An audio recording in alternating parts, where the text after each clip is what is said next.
What's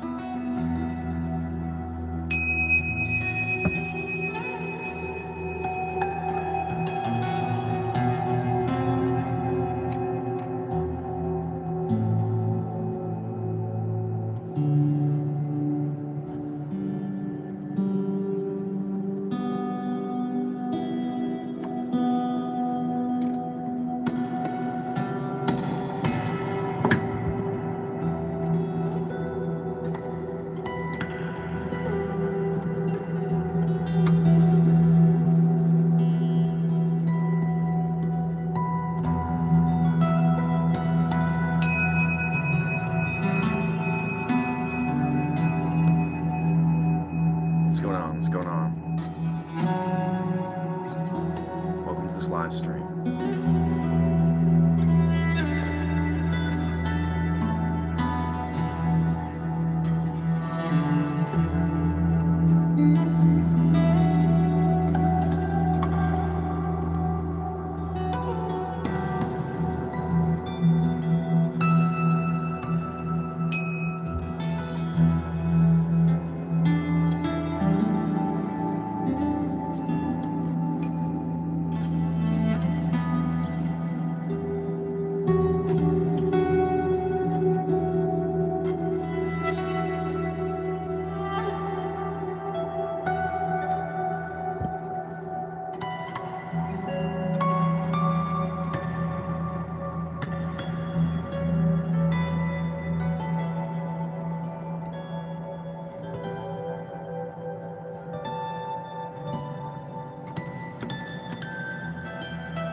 Thank you. Why, thank you. It's crazy. I was actually doing a lot of very potent songwriting. I actually hurt my wrist yesterday. So, I mean, for multiple reasons, I chose not to live stream, but I was kind of giving my wrist a bit of a break. Nothing to do with playing guitar. That's the funny thing. It's like, as the last like 4 or 5 days, I've literally been playing guitar, streaming, usually about 3, 4, 5 hours a day. And my wrist doesn't ever feel tension or experience any pain from that, but innately I had there's this hammock set up outside, and basically my brother set up a hammock, and I went to hop over it because it's in the way of where I sort of crossed through, and I guess the wind blew it and I tripped and then just like caught my fall, and it kind of sprained my wrist. But fortunately my wrist is actually solid right now. It's not in pain, but yeah, I'm good. Yeah, I was just it was like a scare. I was like, man, did I injure my wrist? But fortunately, it wasn't really an injury. I just put tension on it. So I just have to, be conscious of that. I want to ask you a question. Sure, lay it on me, dog.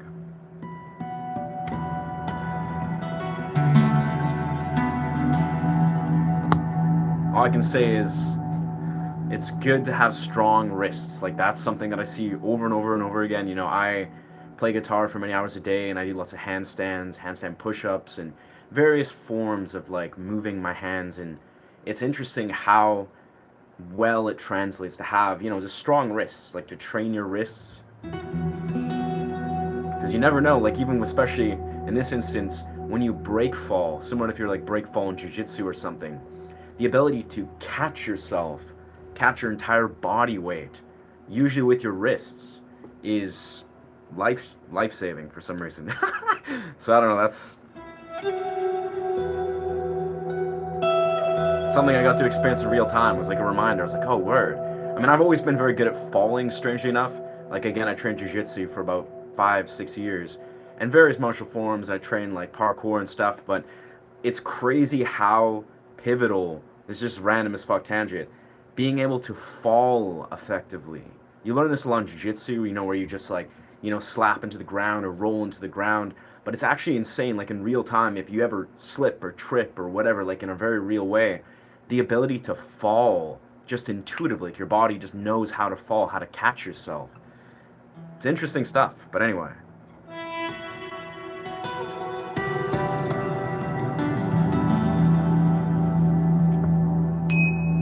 Let's hang this up beautifully.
really enamored with bell harmonics lately. If you guys are familiar, bell harmonics are basically natural harmonics. As you are, I would consider these probably the most difficult harmonic to do, just simply because they can sound really awkward if you don't execute them properly. But these are bell harmonics, where you're just placing a finger and just lifting it lightly as you strike the harmonic and activate the harmonic. Beautiful harmonic. And then of course there's pinch harmonics.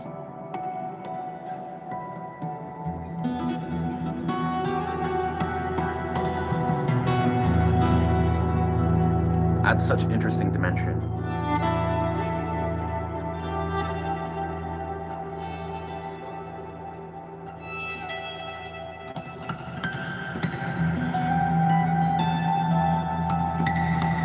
I think what we're going to do is going to replace our thumb pick here. Just got to put it a little higher so it's naturally striking all the artificial harmonics. Music unites. Music does unite, brother, yeah.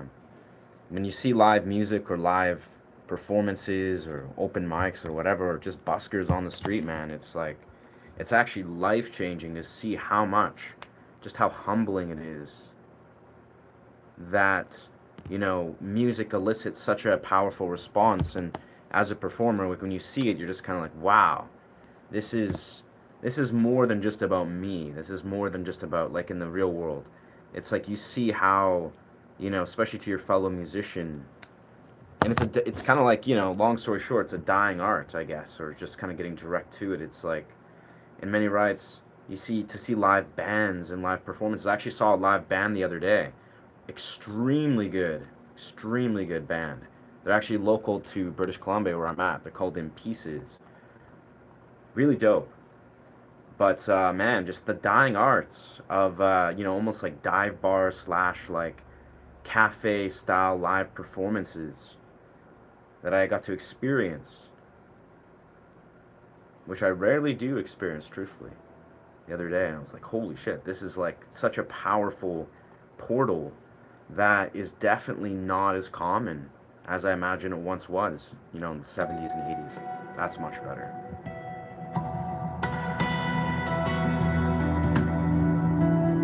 Alright, thank you. Thank you, Eartha. A question, I want to learn the guitar, but I was confused which guitar is for beginners. How many does should have one? Yeah, one should have. Truthfully, I only have 2 guitars, brother. I mean, in essence, all you really need, I mean, you can have as many as you want, but I only have 2. I have 2.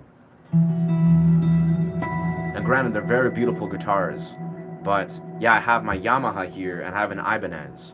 So basically electric and acoustic. That's really like the truest answer, I think, is you should have an electric and an acoustic.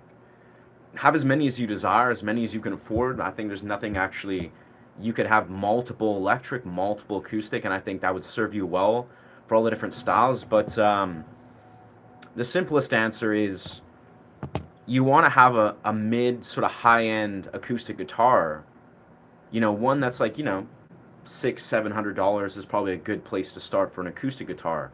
Something like this Yamaha, I think this was like 800 or 900 new, but you basically just want to get a decent acoustic guitar, one you can do, a lot of different stuff with. And as for an electric, there's multiple worlds of thought depending on what genre you want to lean into. I started on a Jackson. That was like, I was like 10 years old, bought a Jackson. I was really into like punk rock and metal, and sort of like the pickups were very silky and very easy to play on your new. So I could find, even though I didn't have like that strong fingers, I could still do some really cool stuff. Like I could exercise legatos. I didn't have to have my calluses fully developed to do some cool stuff. So Jackson for me, having good pickups on electric, very good transition when you're completely new.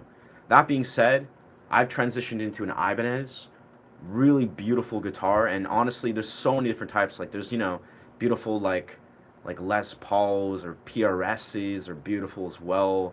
Really, it's a preference kind of thing, but if you're gonna spend $1,000+ you probably want to do a lot of research and find an instrument like a guitar that really, really resonates with you. Personally, it's not necessarily about the multitude of the technical differences it could be, but a lot of it, it's like, yeah, to mention how many strings. Guitars have 6 strings typically. You can have 7 string guitars, but you can definitely have more, but definitely want to start with 6 strings.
It's an interesting courtship.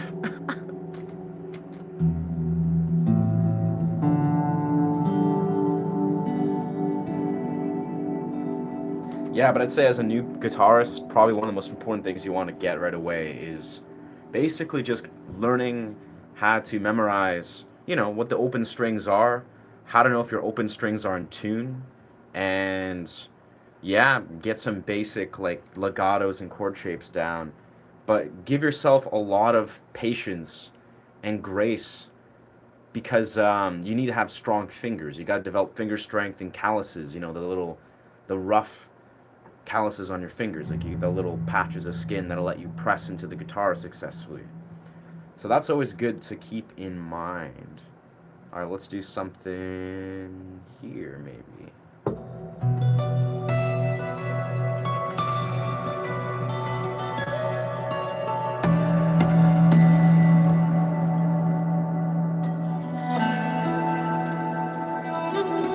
Another thing is I'd say important is as a new guitarist, get into the habit of not comparing yourself to other musicians. And more so, always let yourself see other musicians as an inspiration to you. Don't look at it as like, this musician is at such an incredible level or whatever, and compare yourself to them from a place of being like, that's impossible, or they're at such a crazy level.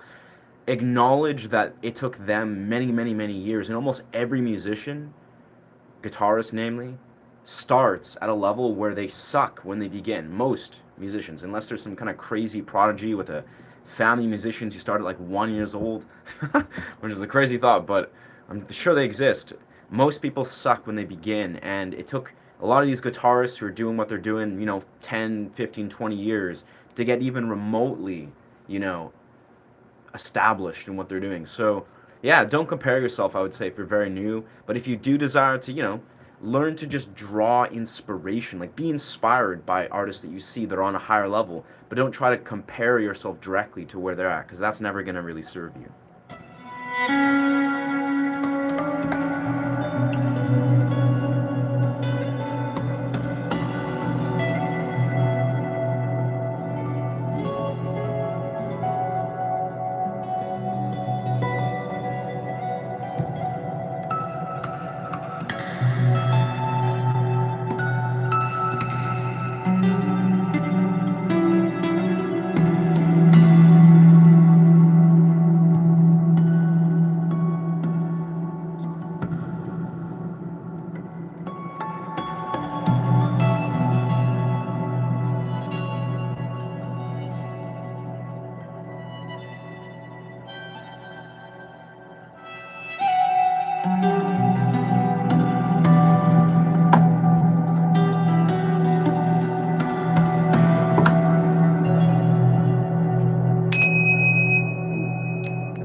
I just find balancing this tingsha here, pros and cons. It's beautiful to have like consistent sound that I can kind of strike and let it be, but it can sometimes get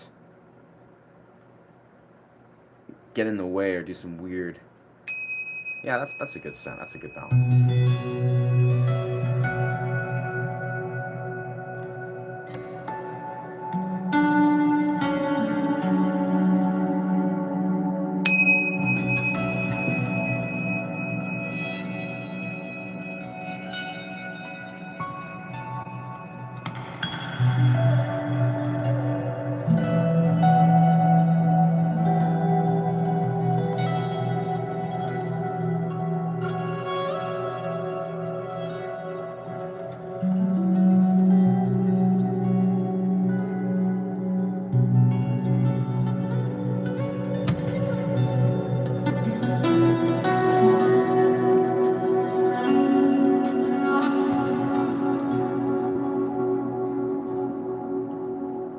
Yeah, I find that rip is not it.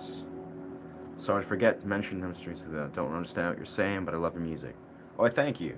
Nice. Okay, I guess you're nice. Thank you. That's what's so beautiful is you don't have to speak English to just be present and listen to the music. That's kind of what I'm really emphasizing a lot this last, I'd say, week or week and a half is like this is kind of what I have originally birthed this channel from is really just focusing all my energy on just doing a beautiful meditative guitar performance because it does just transcend words. You don't have to speak English.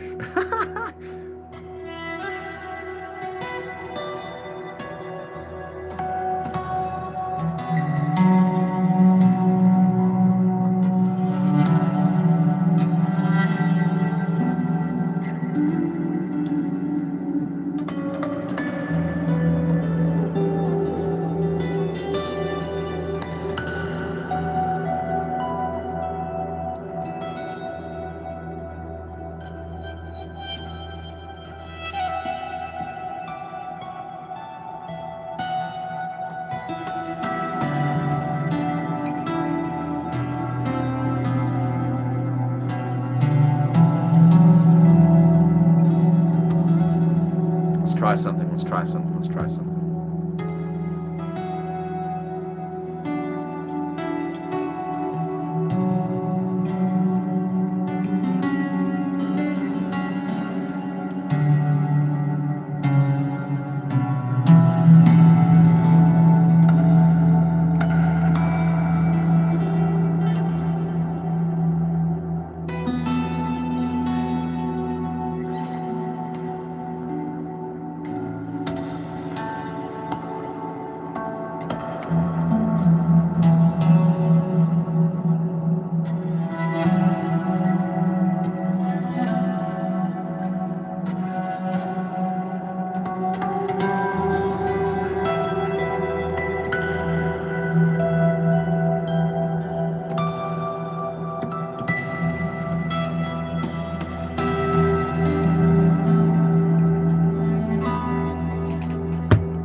Use a bit more rose in here. Whoa.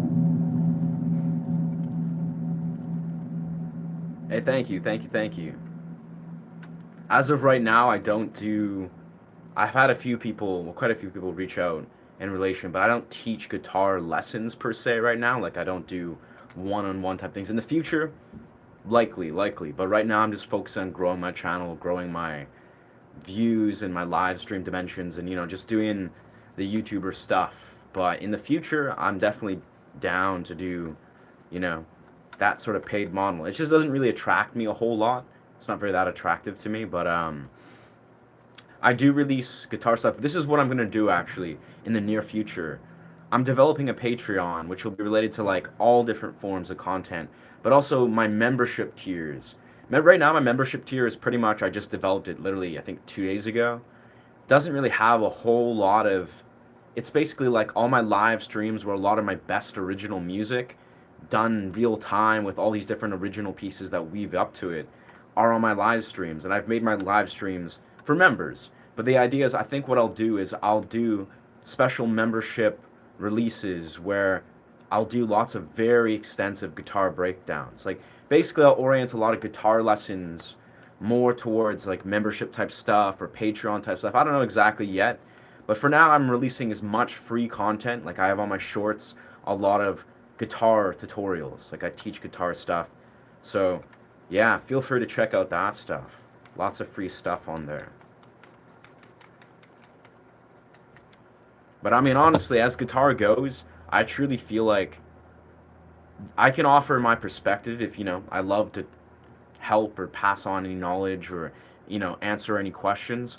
But a lot of guitar is really just coming down to, consistency. It's about you personally understanding how you learn best, understanding your brain, and how you can apply yourself consistently. Because guitars, has a high learning curve. There's a lot of little ways you can get creative and mental blocks. And it's up to you as an individual to lift those, to realize when is the time to engage deeper, when's the time to disengage and allow yourself to, I don't know, explore other creative worlds and flow that energy into it. Or, because a lot of what I do creatively, actually, it's the byproduct of various different creative disciplines and creative modalities all surging into each other. It's not like I play lots of guitar. I'm a YouTuber, streamer, so I play guitar a lot. But the idea is historically, if I play guitar for like, an hour or something, usually I'll get creatively fatigued. I'll be like, ah, man, like I'm feeling like creative blocks or mental blocks.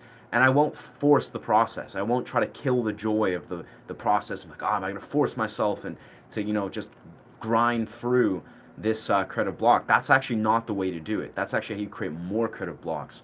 I feel like historically, for me at least, the way is often through indirectly creating creative energy. Even if you're like new to guitar and you're like, you know what, I've never picked up a guitar and I don't understand my own creative process or, how to draw inspiration.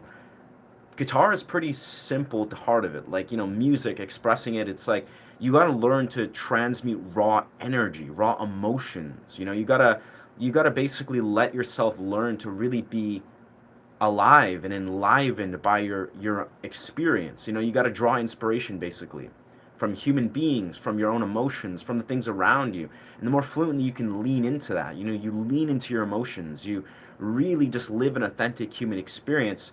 If you can do that as frequently as you can do so, the byproduct is a surge of creative energy. Like being a creative person, a lot of it has to do with just being present with your emotions and letting that be directed into something, whether it's dance or whether it's guitar or whether it's vocalizing or piano or whatever it is. It's like first and foremost, you gotta understand how you can be a conduit for creative energy. And the simplest way to do that is you gotta be present. You gotta be authentic with your emotions. And that's a whole nother journey. And that's why often I underline, like healthy somatic practices, and I talk about philosophies and metaphysics and metaphysical philosophy. Is you as an individual have to almost learn how to be very authentic and penetrating with your reality, which basically in the simplest encapsulation of that is you got to learn to not escape. You got to learn how to basically learn how to see through the illusions that are trying to entrench you in escapism. You got to realize, am I escaping or am I being present with my reality? Like, am I defaulting into escapism? Whether you're scrolling through your phone or through social media, or you're just like, trying to almost suppress and escape your reality and your emotional experience. You have to actually learn how to penetrate that. You have to learn how to lean into being present. And when you're present, you can feel your emotions in a full, authentic way and then direct them into creative expressions. And it can happen either way, where you just show up and let the creative expressions, channel your emotions for you. But I think for many people, it's a process of learning to unravel that first piece. You got to learn to not escape and numb yourself and suppress yourself. You got to be present with your authentic human experience. And when you are, then creative energy flows like water. Like it flows like almost sometimes like a waterfall where there's surges of creative energy. It's not just like you're getting little blips and bursts. It's like surges of creative energy that wants to go somewhere. And then when you have the place to put it via songwriting, guitar, singing, poetry, whatever, then it comes out very organically.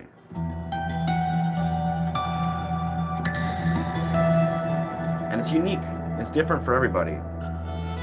I think for me, one of my strengths is dance and instrumental guitar. I mean, I've been doing it for a long time, but for me, I've noticed, especially as being a YouTuber, especially streaming for hours a day sometimes, it's very easy for me to lean into just composing music. It really does come fairly natural now. This is many, many years of discovery. But it's just one of my favorite ways to channel raw emotion and energy.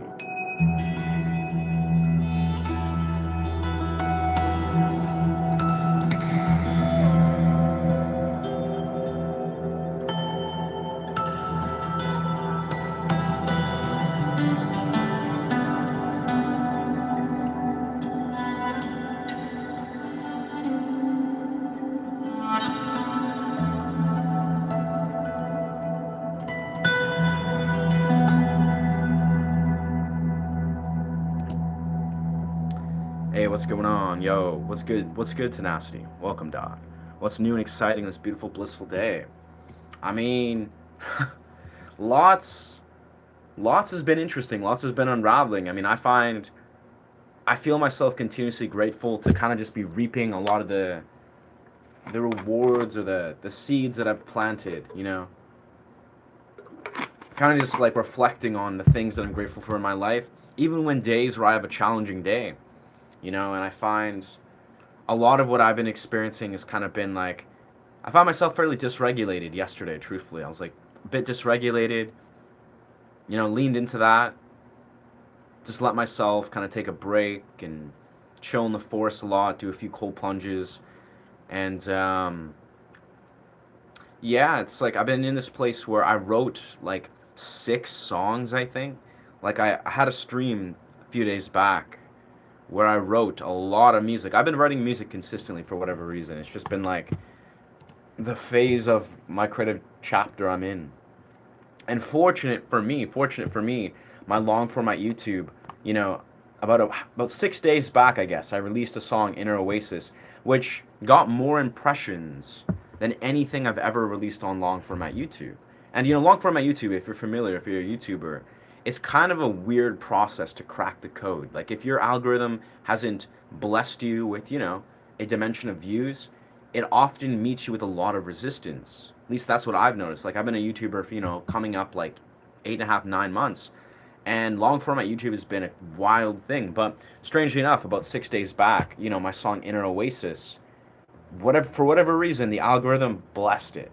It got like something like 9.5K impressions, which is insane. It's got 380 views. I think it's about 390. So it's probably gonna hit about 400 or 500 views, which is a pretty interesting bump. So I'm excited about that. So I've been just releasing, all my original music that I've been creating recently, just like piece by piece, consistently exposing the algorithm to my music, and it's actually been getting more and more impressions. So the views higher than usual, not like insanely high. They're not going nuclear or anything, but the impressions are drastically higher. So YouTube is presenting my videos, my music, to like a mass majority more of people. Like yeah. So that's been interesting. I'm celebrating that.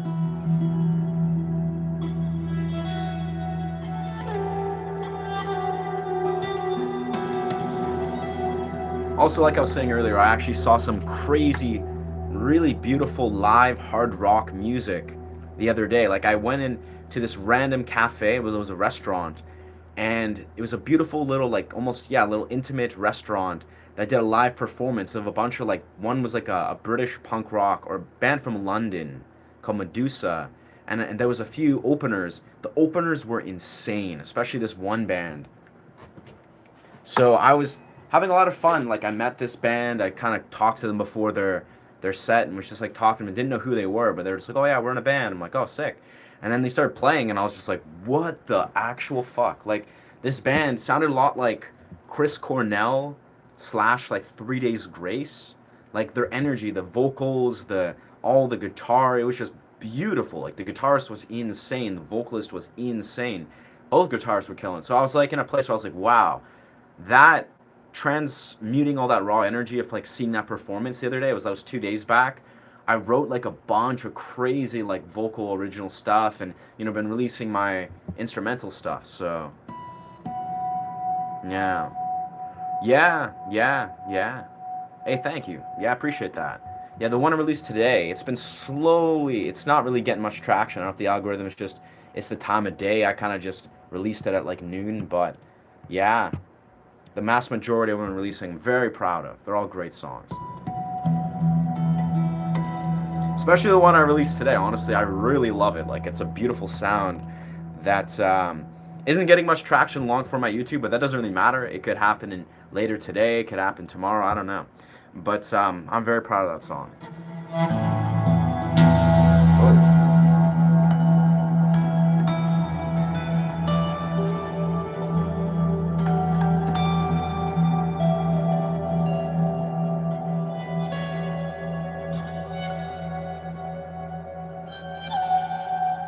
think I need more rosin or rosin. Yeah. I mean, nah, it's a little bit. Everything definitely is a compounding effect. It's all like your mentality, it's consistency, it's everything. Long format YouTube algorithm, if I'll be very forthcoming, it's a lot of different things combined. Like it's not just a little bit of luck, a little bit of consistency.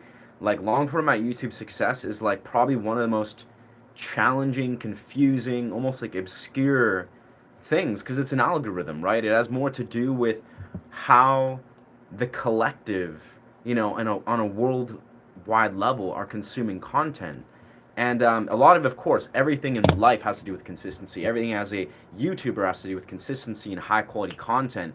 But there's a mixture of a bunch of random variables that I think are, a little bit maybe has to do with like how creatively you're attaching your title to the picture, how consistently you're specializing in certain parts of your niche, what you've established in YouTube and how creative you are in general with the title. And then there's a lot of weird variables mixed with a bunch of luck. Like, I'll be honest, like the difference between being like, oh, you're getting 100 views or 500 views, when you're new at least, and getting like 100,000 views has 1000% to do with luck. It's like luck as in like the YouTube algorithm, the impressions happen to organize and get your views in front of the right people, and then the right people are really engaging in what you're doing and they're loving what you're doing, they're resonating with it, and then it's creating like a ripple effect that goes off. So yeah, it's an interesting endeavor, but I'm extremely optimistic and happy that being, whoa, I got a little bit of traction. Like 9.5k impressions is actually insane. Like that's the thing, is like most impressions I get are like maybe 1,000, maybe 1,500, like in most of my long format YouTube. But to get like 9.5k, that's clearly YouTube is like pushing my videos. Now it's unfortunate that not all those 9.5k people click the video, but I don't know. I mean, they're testing me in front of different audiences. Like that's the process. So it's progress. But the real, uptick is going to be exciting if I get like a video that just blows up to a few thousand or 100 or 10,000 or whatever. And it's definitely a matter of time, I'll be perfectly honest.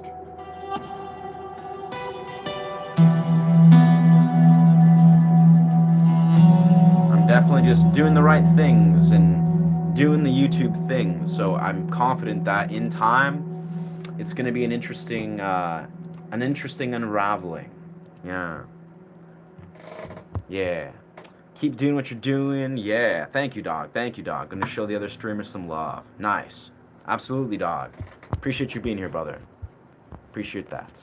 Good words. What's up? Is that Hollywood Bridge neck? Hollywood Bridge. No, it's not. It's just a Yamaha, brother. Unless I'm not educated. What's a Hollywood Bridge? I think if it, Hollywood Bridge neck. Yeah, nah, no idea what you're talking about with that, but that's interesting. The algorithm is based on consistency and compound effects because of it. It is, yeah. But that being said, again, as a YouTuber that's been deep in these trenches, I would say there's a part of it that honestly, like, because if we're talking, yeah, the difference between, like, you know, a new YouTuber who's like 500 or 1,000 subscribers and they're getting a little bit here and there, maybe they get a video that goes well, and we're talking the difference between someone that's like, yeah, going nuclear, like getting 100,000 millions of views. There's something a little bit more ambiguous, a little bit more broad, a little bit more mysterious even than just like consistency and momentum. Because to be perfectly honest, I'd say when you observe a lot of YouTubers' journeys, like a lot of ones, maybe ones that are doing relatively well, ones that maybe hit like 10, 20K are done like pretty good. You know, they've done pretty good. They're good YouTubers. You'll see that some of these guys or girls or whatever,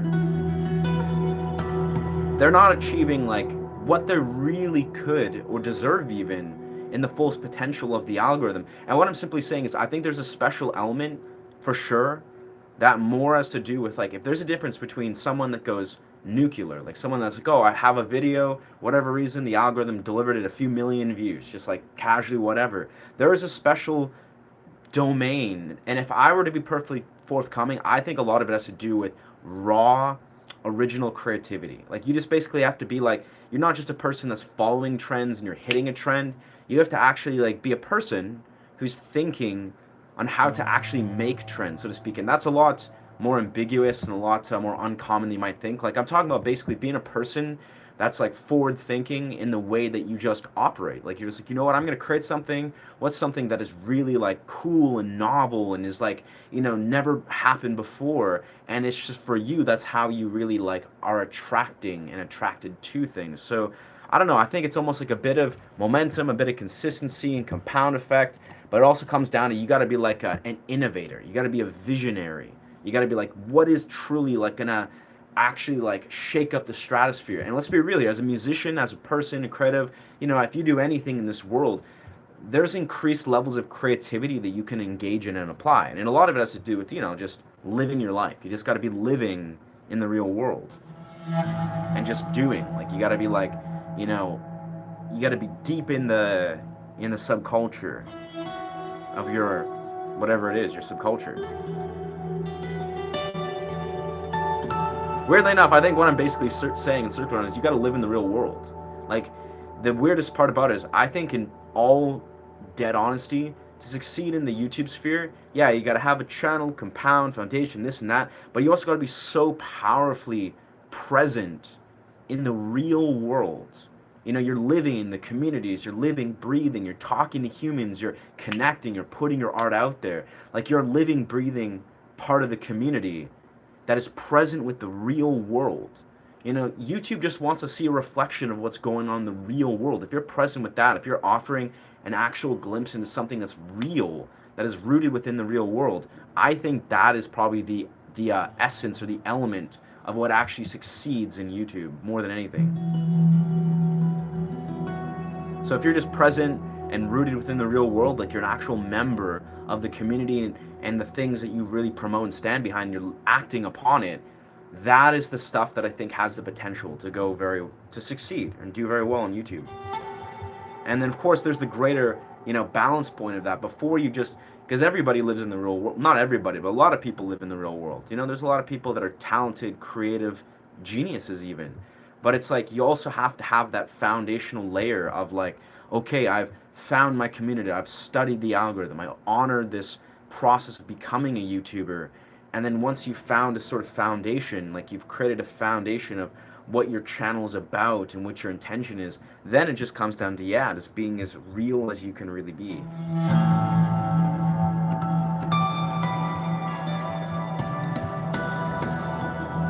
At least that's the kind of stuff that I think relates to my audience. That's not the totality of all YouTube, but that's what I personally find is the type of people and audience and algorithm that I want to attract. Yeah. Boy, welcome. Master of Puppets, not a one I know. Definitely have something unique. I thank you. Yeah, musically, this is the kind of way I treat everything in life, to be perfectly honest.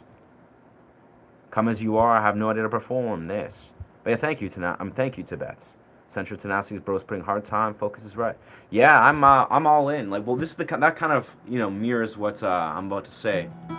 What tenacity is underlining is my kind of cardinal philosophy with a lot of how I operate. And this is just something I've learned and developed is I actually genuinely, on a deep level, I don't compare myself to pretty much anybody. Like, if I'm like doing an athletic pursuit or training martial arts or, dancing or doing guitar, I just know deep in my mind that I've shown up and dedicated myself, to the best of my ability. Basically, I in some sense tell myself, there's no way that I'm not, going to be received or, if I look at anyone that's trying to compare themselves to me or maybe, uh, tear me down or like throw negative salt and projection, I know that I know how hard I train, like be it athletic pursuits, be it with what I do, with how I you know desire to just show up. I know how hard I train, and I know for certainty that basically I can out train most people, like in a sense of like a universal sense of underlining out training, like whether I'm showing up and training martial forms or just doing things that I do is unique to me. If I'm doing things of parkour or training handstands or playing guitar, it's like I have this personal sort of cardinal philosophy that recognizes that what, all I got to really do is just out train the other person, like train the mind, train the body. It's like, and I know I'm like, I know that I'm a devoted individual, and literally there's just like, if it's me versus them, like if there's an actual sort of edge of being like, oh, how much of an advantage or edge do I have over the average person? I'll be like, there's a very slim chance that this person is like, that is out training me. Like I'm the kind of person that I'm showing up every day and applying myself, and it's like with my level of ethic, and I'm like, there's it's like I know that I can out train in quotations again pretty much anybody that I would put myself. Not everybody. There's other people that are just as devoted, that are applying themselves. But when I'm talking about training, I'm talking about like showing up every day, running, training in the gym, doing the things I do in the real world. Just showing up. I'm showing up consistently in everything I do, and I see that as like the universal context of training. Like if you look at an athlete versus an athlete, there's one athlete that's training consistently hours a day. He's eating right, he's doing everything he can to develop a training protocol, and it makes sense because I'm also a trainer. I'm a movement coach, or I desire to branch into being a movement coach.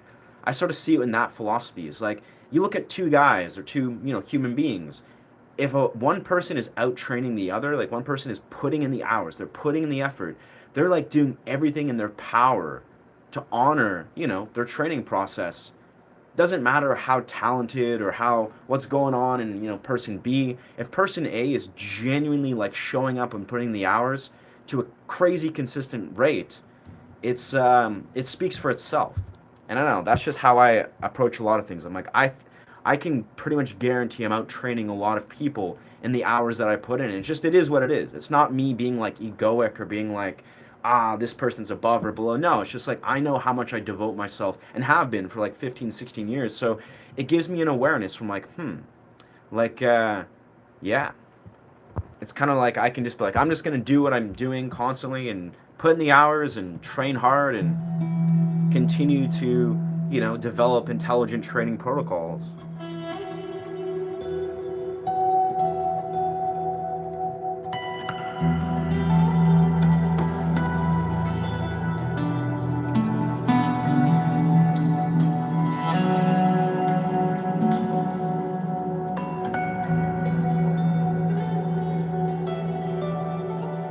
And the essence of it too is like I train, like when I train, I play guitar, do anything I do, it's not a inorganic process. I never force myself to do anything, truthfully. It's all out of pure passion and joy. And that's kind of the most important part I think out of any of this is if you develop a relentless ethic and discipline, but it's only out of pure passion and joy. There's no part of you that's like, but I'm forcing myself to get up. Like, you literally are doing out of love, passion, and joy. You become, indomitable. It's like you realize that, there's like a point of view where you've slowly, over years, because that's the thing, it takes years and years and years to slowly develop and organically find that passion and joy for whatever it is you want to do. Like, you're not getting up and be like, okay, I'm shaking up the free world and forcing yourself to do a billion different things. That's like discipline in quotations. It's like you're literally slowly, year by year by year, by, allotment of 15, 16 years, you're finding the things you're actually genuinely passionate about in whatever it is you're doing, and that you find joy within it, whether it's guitar, whether it's training protocols, whether it's parkour or martial forms. And then once you attract all these different elements, you're like, oh man, I love all of these things with a passion, and you're filling your time with it so much, the discipline is not even like a question, it's just a thing. Yeah, it's ashe. But I see what you did there. We got some low tier comedians in here, Jordan. Thank you. Mission Impossible. I have no idea how to perform this. Just a caveat, I'm not a cover artist. I may do interpretations and impressions of songs in the future, but I just don't want to get demonetized. I like being monetized. I like getting ad revenue. I like having the potential to have my streams and my content seen by larger audiences. I don't want to do covers and get demonetized all day long. Just throwing that out there.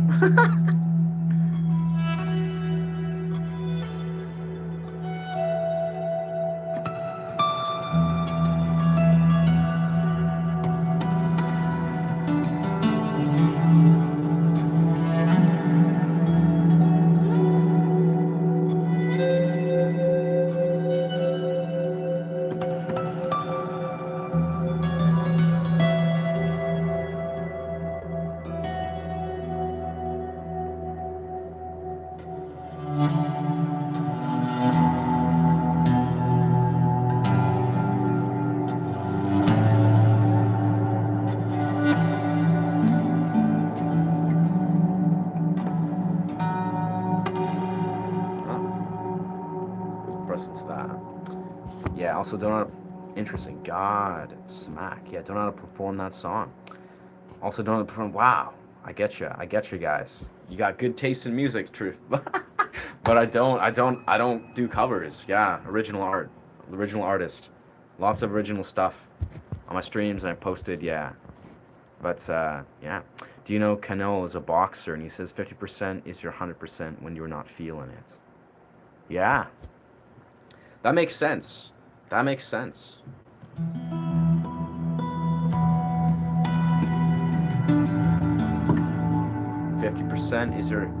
is 100% if you're not feeling it. That's the thing, is like boxing and training, like martial arts. It's a weird parallel that, some people, I notice, I don't know the entirety of all people, but when I trained at a competitive gym for a period, it's a jiu-jitsu, Muay Thai, MMA gym. A lot of people, competitive fighters, a lot of these people are passionate, very intelligent, very well-rounded athletes and individuals. But, some of them, they're kind of just there for the, for the wave. They don't necessarily maybe know themselves fully as humans, as artists, or whatever they're trying to do. They're just figuring it out. And sometimes, they're just grinding where they're killing it. They're still, devoting themselves to a martial form and training in a beautiful discipline, but their heart is not in it. Like, you can see it. Their heart is like, maybe they're overextending themselves. They're probably overextending themselves. They're stressed. They don't know how to basically really, really find the deeper harmony on almost like a spiritual level of why they're actually doing what they're doing. And it is what it is. They're still, honestly, in my books, they're still excelling and killing it. If they're showing up at a martial art gym and doing competitive fighting, they've already won in a very distinct chapter of their growth, I would say. But again, some people, even like athletes of sorts, they will fail to really honor what their heart and soul wants to do in a deeper sense. And maybe for some of them, they just fucking love martial forms. They love jiu-jitsu. A lot of people love jiu-jitsu with their heart and soul. But, it's like you got to really, like, ask yourself. You got to really explore and experiment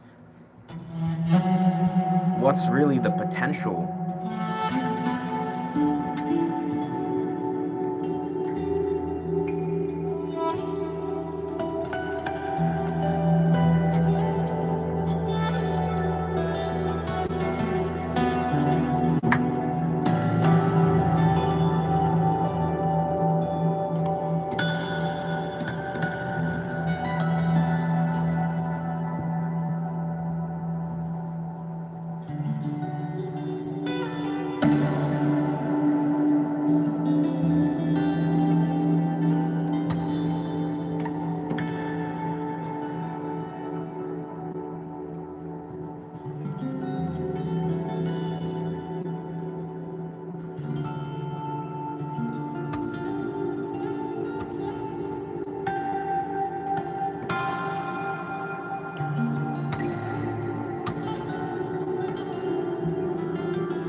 Huh.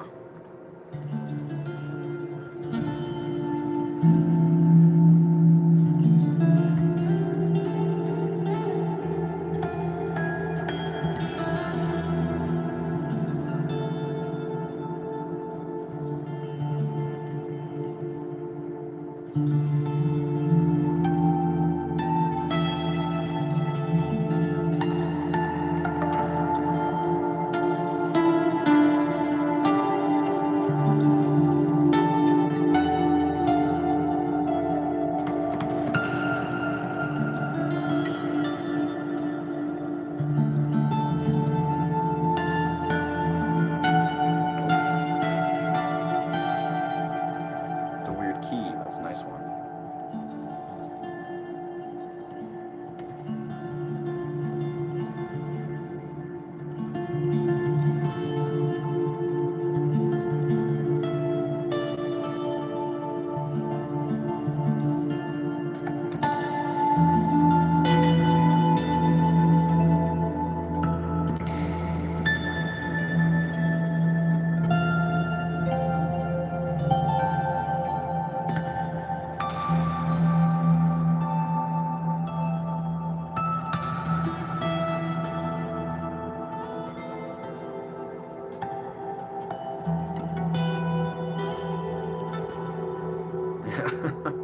I don't know where that was going. That was good.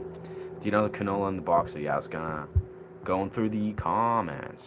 Gotta go to sleep. Fair enough, bro. Yeah, yeah. It's like mid-afternoon here, but yeah, rest up, dog. Hope you have vivid dreams. Sounds like ebo. How you're playing the guitar? Yeah, no, it's not an ebo, but it is a bow. It's a violin bow. Yeah, I've never used an ebo, but I think I'd love to try one. Yeah, yeah. That's huge. Hey, thank you, Jin. Thank you, Jin. All right, thank you, Pumpkin Squirrel. Thank you for the one gem. We got gems. Yeah.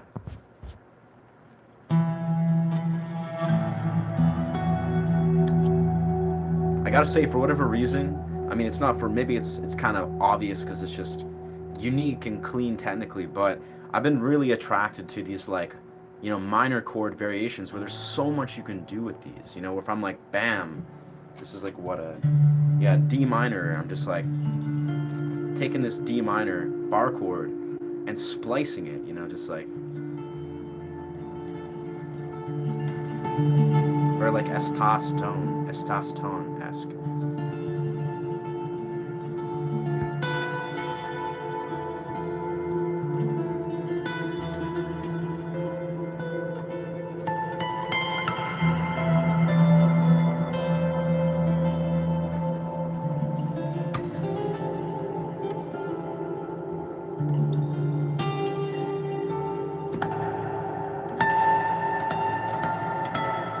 I can do some weird.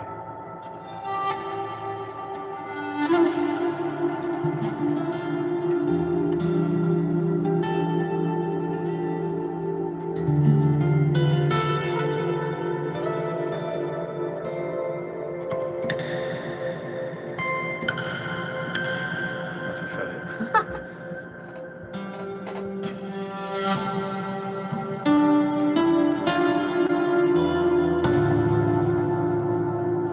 Very cryptic, but very beautiful.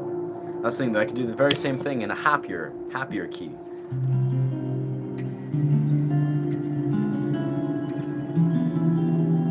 A little bit happier.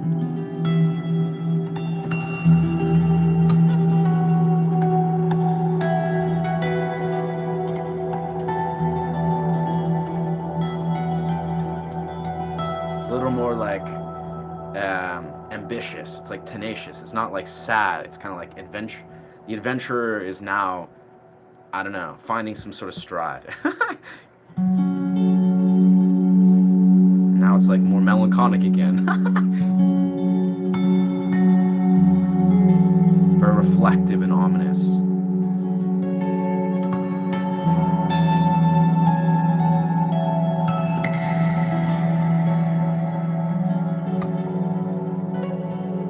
But just in a simple, what's it called? Flat chord, and then it immediately becomes happier.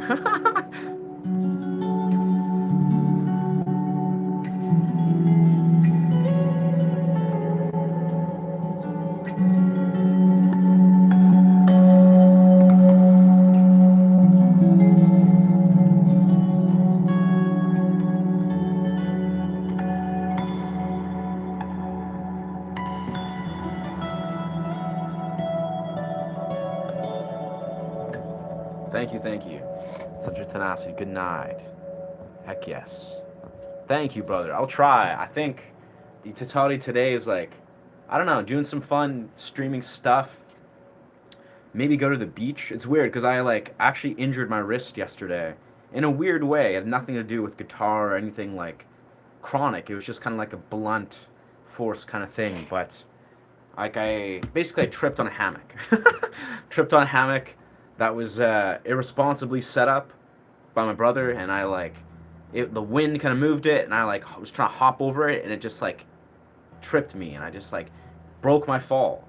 Which astonishingly enough, I broke my fall in a very well broken way, but then it just put strain on my wrist. So all of yesterday, I was like, I don't think I should pick up a guitar, or at least not try to put too much strain on my wrist. Fortunately, it's been 24 hours, and my wrist feels great now, but yeah.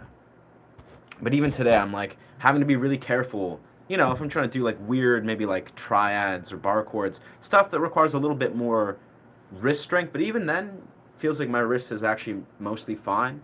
I don't think there's any issues, but I have to be sort of conscious of this, which is bizarre because honestly, my wrists are usually like, yeah, indomitable. Can you play down, sir? I do not know how to perform that. No. Yeah, I'm not a cover artist still, just originals and improv. Don't want to get demonetized. But thank you. And thank you. Thank you, Archon.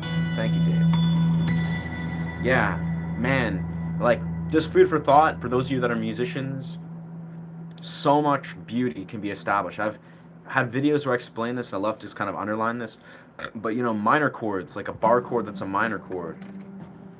Like, say this is a G minor, where I'm, like, barring on the 5th string on this 10th fret, right? And I'm creating this beautiful chord, right?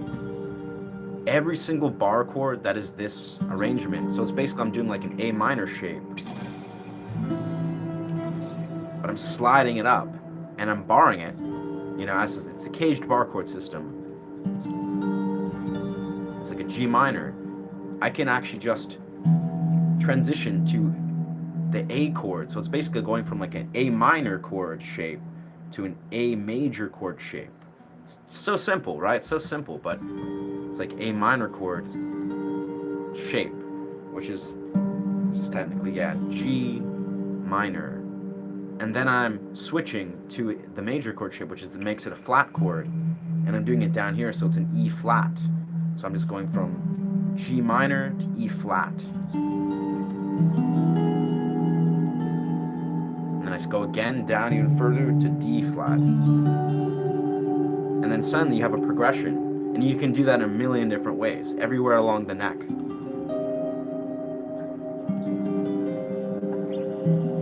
You can even just go.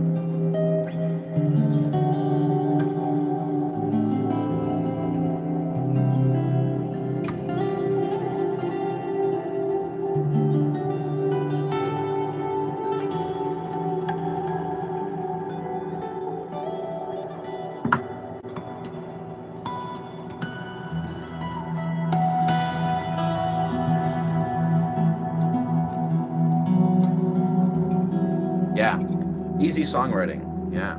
Do I read music? No. No. Yeah, no, I think when I was a kid, I was taught how to read music when I was like 12 or something, along McQuaid.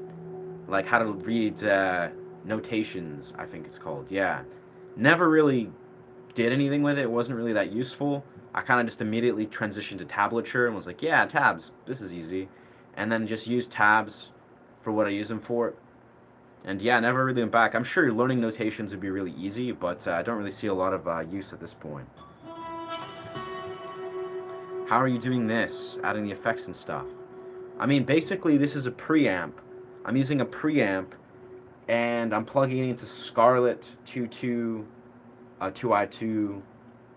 audio interface. So this is basically just a preamp and an audio interface, which is your standard kind of studio setup.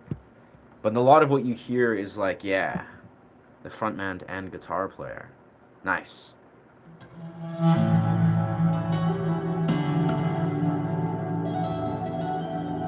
Oh, word. He looks like that guy from the band.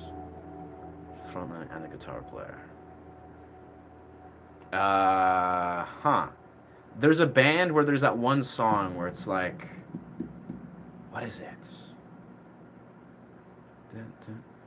There's that one dope song that, yeah, there's like, I don't know, man. There's a lot of guitar players and frontmans I look like, apparently.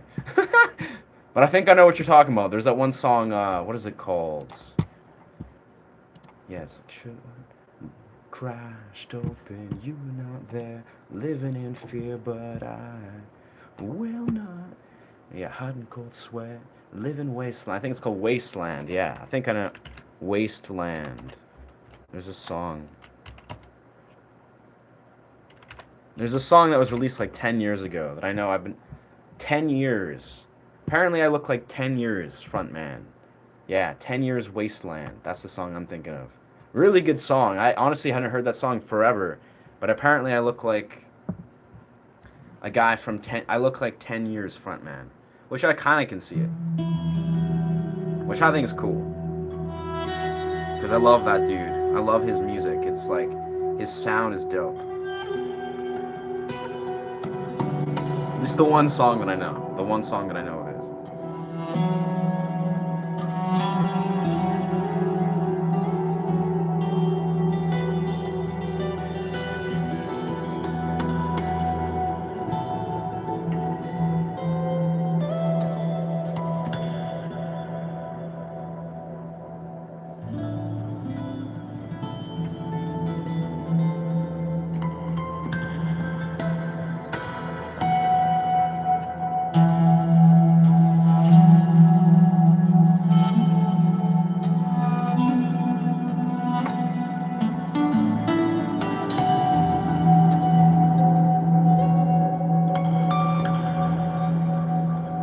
I was doing the other day. I think we were going down to either 2 or 4. Like open F sharp or... Yeah, let's got some weird... Let's do some creative stuff there. I don't know.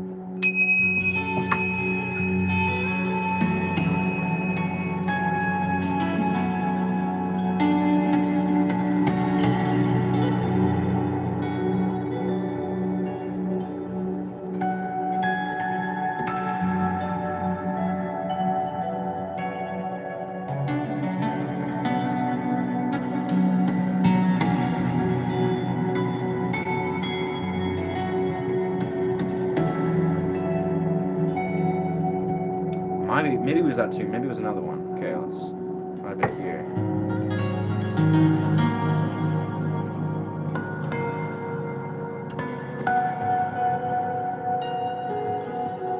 I think it was this tuning. This is the tune we're playing around with. Is that a bell? Some coming from a manjira?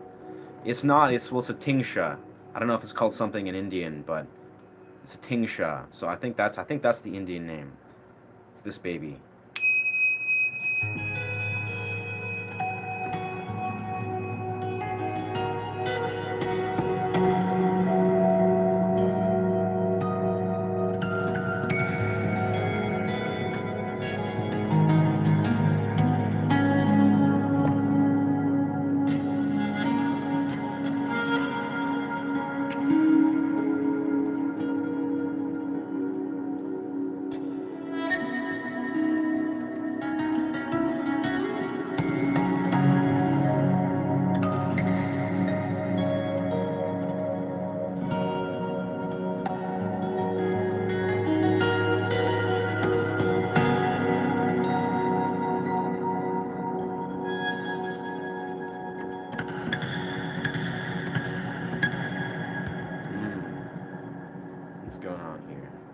I need to adjust this a little bit here. Nice. I'm sure we'll transition into something. I mean, in my mind, this is relaxing, but I hear ya. I hear ya. I can get very trance-like and relaxing as fuck. But that being said, it's 2 o'clock. I'm full of cacao. I've yet to do my cold plunge. I'm full of complex emotions right now. So that's why the music will often read that way. If I'm blissed out, brother, if I'm having a blissed out time in reality, the music of bliss will just flow like water. But I'll play something blissful, I'm sure. For the sake of creating bliss. It's all internal. But sometimes I like to create beautiful story, dimension, narratives that, I don't know, that's just what flows through sometimes. It's not all about bliss. uh,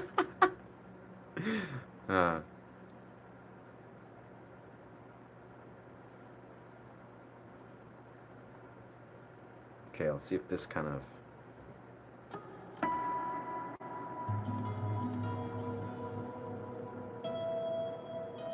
I gotta say, fourth capo, it's very ominous. It's not very super happy and blissful.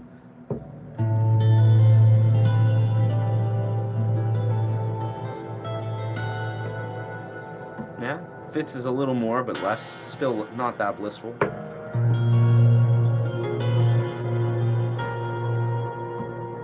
I know seven's blissful, but it's very limited. We'll just go open tuning.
I don't know, it doesn't seem very blissful today.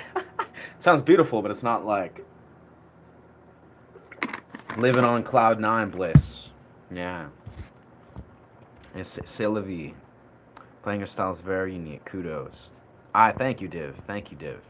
Yeah, we're just getting warmed up, dog. In Dale, we call that a manjira. Nice. Interesting. Okay. I swear, manjira. Cool. I know someone was comparing it to some sort of... yes. It is okay. Tall manjira. Yes, yes, yes. Yeah, that it is. Very nice. The manjira. Yeah. It's interesting because this baby, this Tingsha manjira, I like that name. That's a cool name, manjira. It's got a very unique sustain where it's not like most Tingshas or manjiras. They don't have this level of like sustain. Like especially say if I take this off here, this is kind of abnormal to have this level of sustain, where it just sits, it like floats, like the sound is still just streaming through. I've had many of these. I've had like 4 or 5, and they're all beautiful for what they are. But this one's very potent. The sound just floats. And even actually if you strike in such a way, it streams into doubles. Like it's like...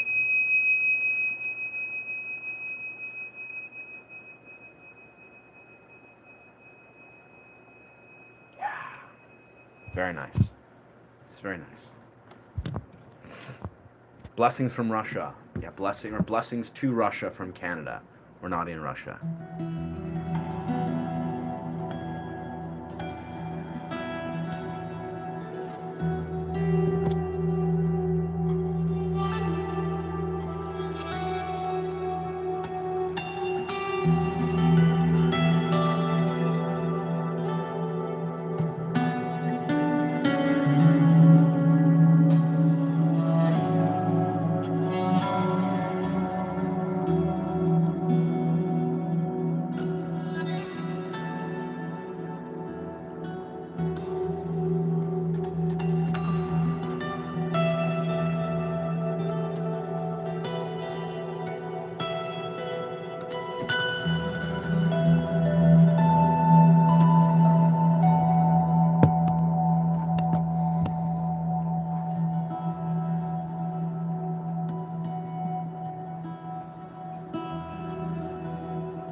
focused hit those bell harmonics.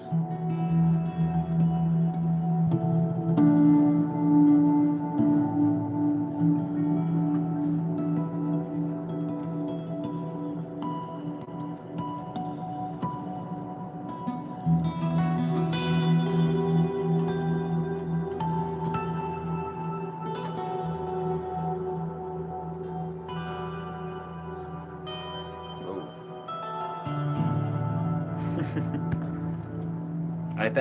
Thank you for listening, brother. Thank you for listening. Yeah. It does seem, yeah, it is very void filling. Very void filling. It definitely has a balance to it. Yeah.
I like that.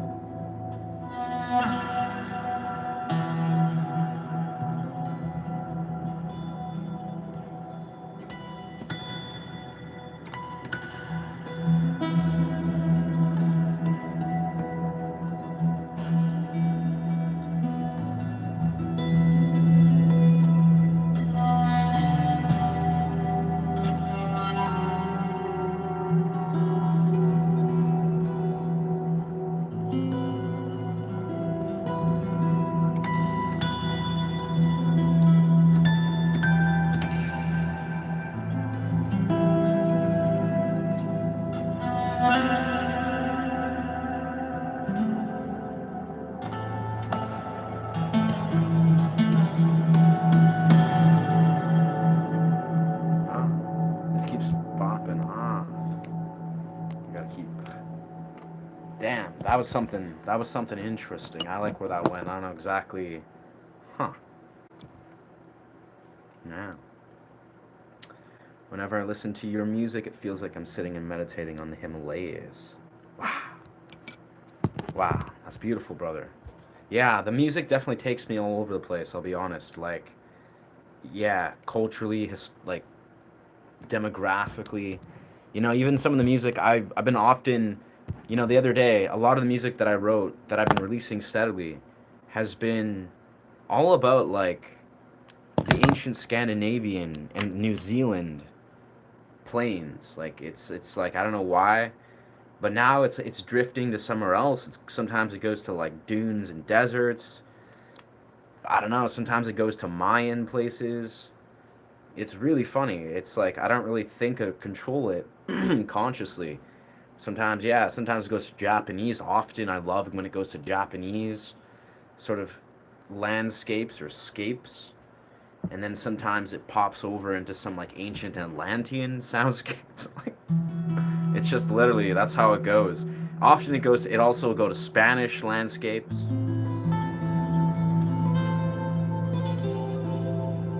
I think all I can say, as I've sort of historically underlined, it's like once you understand, the basis of sort of a trained music theory ear or whatever, and you know how to key shift, and you can incorporate chords and key shift, you can literally access infinite dimensions of music. And of course, knowing harmonics and harmonic theory and all these different parts helps a lot. Where suddenly you're not limited by any part of music.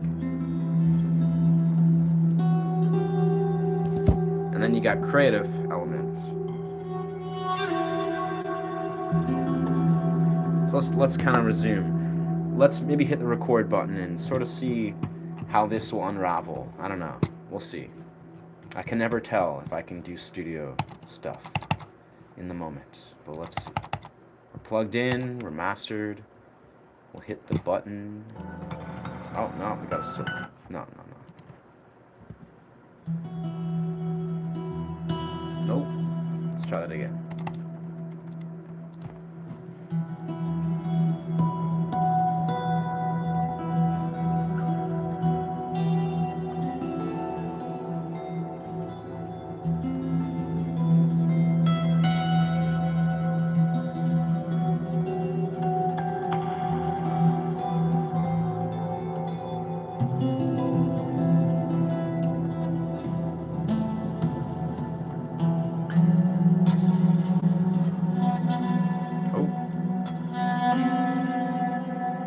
Interesting. We had the wrong side there.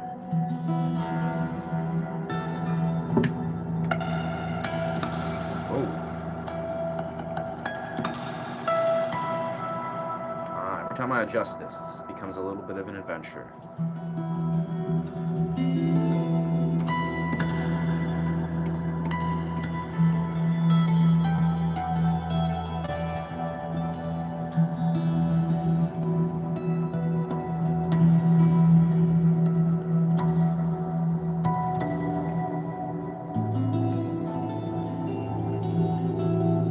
Oh, yes.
Sharp. Gotta go lighter on that.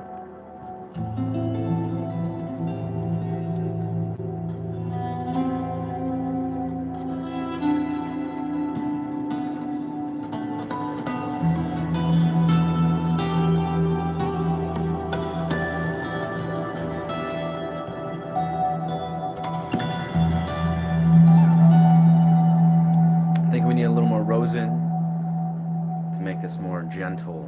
But yes, very nice. It's a pity you can't chat with him in Russian.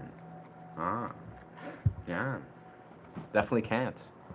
Yeah, yeah, yeah. Andre, do you know them sleep? Godspeed Black Emperor. No idea how to perform that. In between, keep on striking Manjira. Also be meditative. Yes, that's what I typically do actually.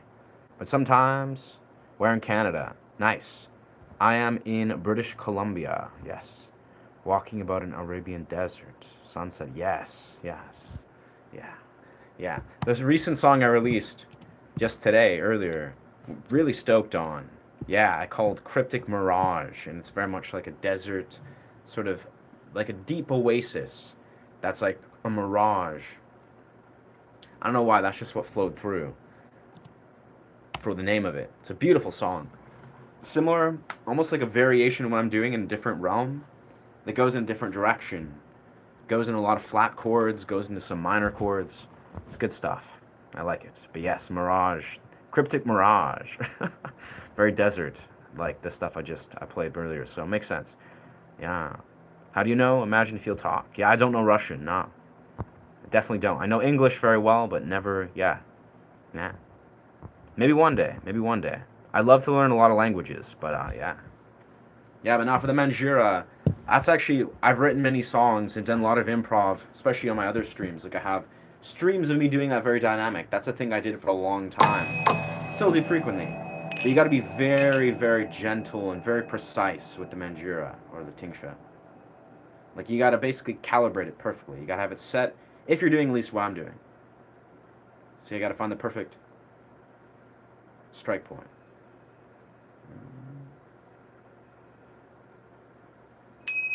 There it is. And that can get finicky, truthfully, because sometimes I'm playing and it just adjusts a little bit, and then it ruins the entire flow. So sometimes I don't like to incorporate the manjira. It's not convenient for that.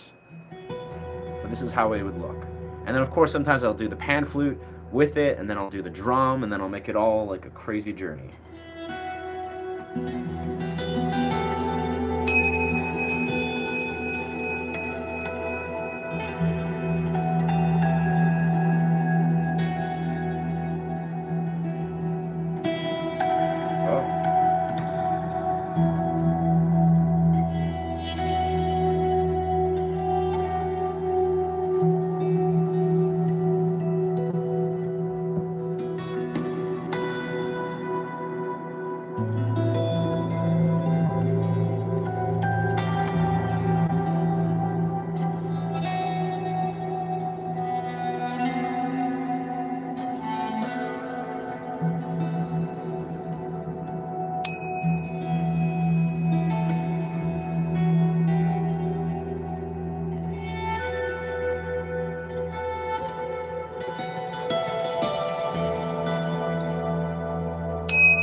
Yeah, so even then, like I like that the attack, in my opinion, has to be perfect. The attack has to be perfect. It can sound good still, but it doesn't have like the meditative. That's probably better. There we are. But it's probably gonna slip out.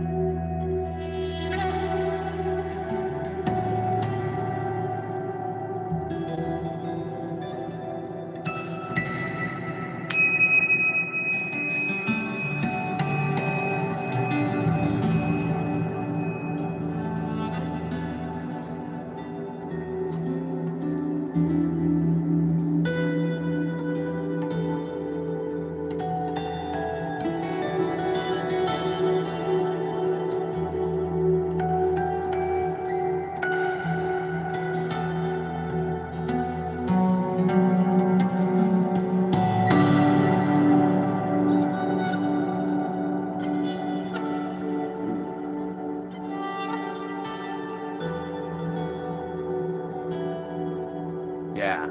Plus, do I got to keep an angle? We're gonna let that guy. We'll come back to that. There's a time and place. I want to focus on what I was doing musically. I appreciate that. Yeah, the bell. It sounds really good. But again, I think when I'm trying to play around with, I'm trying to really engage in a compositional idea that I was playing around with. It requires a little bit of focus on a different domain. Got to angle myself appropriately.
Interesting. It's a crazy key shift.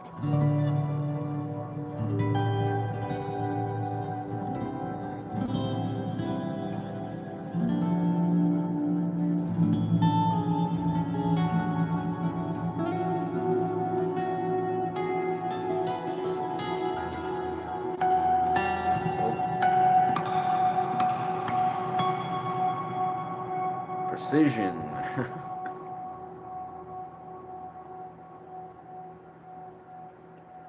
Yes. Okay. Okay. I can thank my genetic heritage, my ancestors. Yes. New instrumental bell. Sounds good. I thank you. Thank you. It's not new. It's not new, actually. I've been doing this for a long time now. Basically, since I started doing my busking act, the bell. But I appreciate it. It's a very good sound. Yes. I'm glad you enjoy the sound. Yeah. Because I do as well.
Gotta find the proper placement. Just a little bit. This is why having fingernails grow is the best. Best thumb pick. Hands down. It's perfect placement. That's always the same every time. That being said, though, it's good to adjust. It's good to have the freedom to experiment if you need to. But symmetry, that's what we need.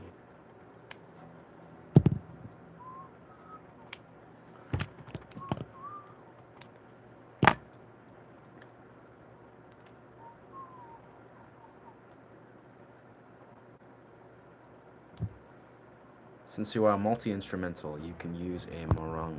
Ah, okay. Used about this for people in India.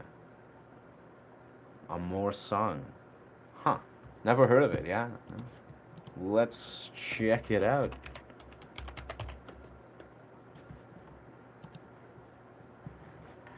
Oh. No, I know what those are. Yeah, mouth harps. Yeah, not really my thing. I think there's some cool elements of a mouth harp that would be kind of cool, but it's kind of like the answer I give when people say like, "Yo, we should rock a sitar or something," which is not a bad idea, but more sung or a mouth harp or jaw harp, that's what they're called. Very low on my list. Very low on my list of instruments. That is simply, there's many different instruments that are way higher on my my prior, that's way higher prioritized, which is many, because that's the thing, is like when I think of like, would I pick up a jaw harp? Sure, one day, one day, absolutely. But there's like a long list of instruments that is way more prior. Like I'm just like, yes, I'm yearning to just like really hone this, like electric cello, like harp, like various types of flutes, jazz flutes, handpan, tongue drums, of course. Many different like full size keyboard variations and full weight. Like those are things that because it's all about time. It's all about time and energy and money, of course. I don't think a jaw harp is something I'm that curious to explore, truthfully. Nah. There we go. That sounds pretty good. Yeah, rest in peace. Rest in peace, Heath Ledger. Yeah. Thank you for contributing whatever that was. We're gonna give you 30 minutes, my guy. You don't seem emotionally mature enough to hold space for this sweet tarts or whatever your name was, brother. And if that's your comedy, if that's your variety of comedy or variety of comedy, that's low tier comedy. You can do better, brother. You gotta bring your A game. I think your comedic stand up comedy act can do a little bit. You can do better. But with that, rest in peace, Heath Ledger. We gotta love Heath. I love that dude as an actor. Great actor, stellar human being.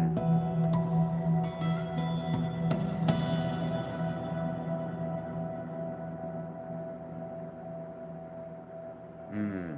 Okay, let's see the way we can. Yeah.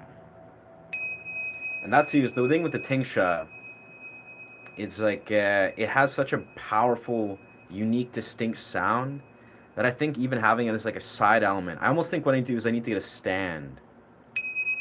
I need to get some sort of stand where I can hang it. And I like think it better. It sounds better when you strike it like this. You have two hands, you give it your full focus, and you let it ring out, and you even just like give it a little bit of, movement.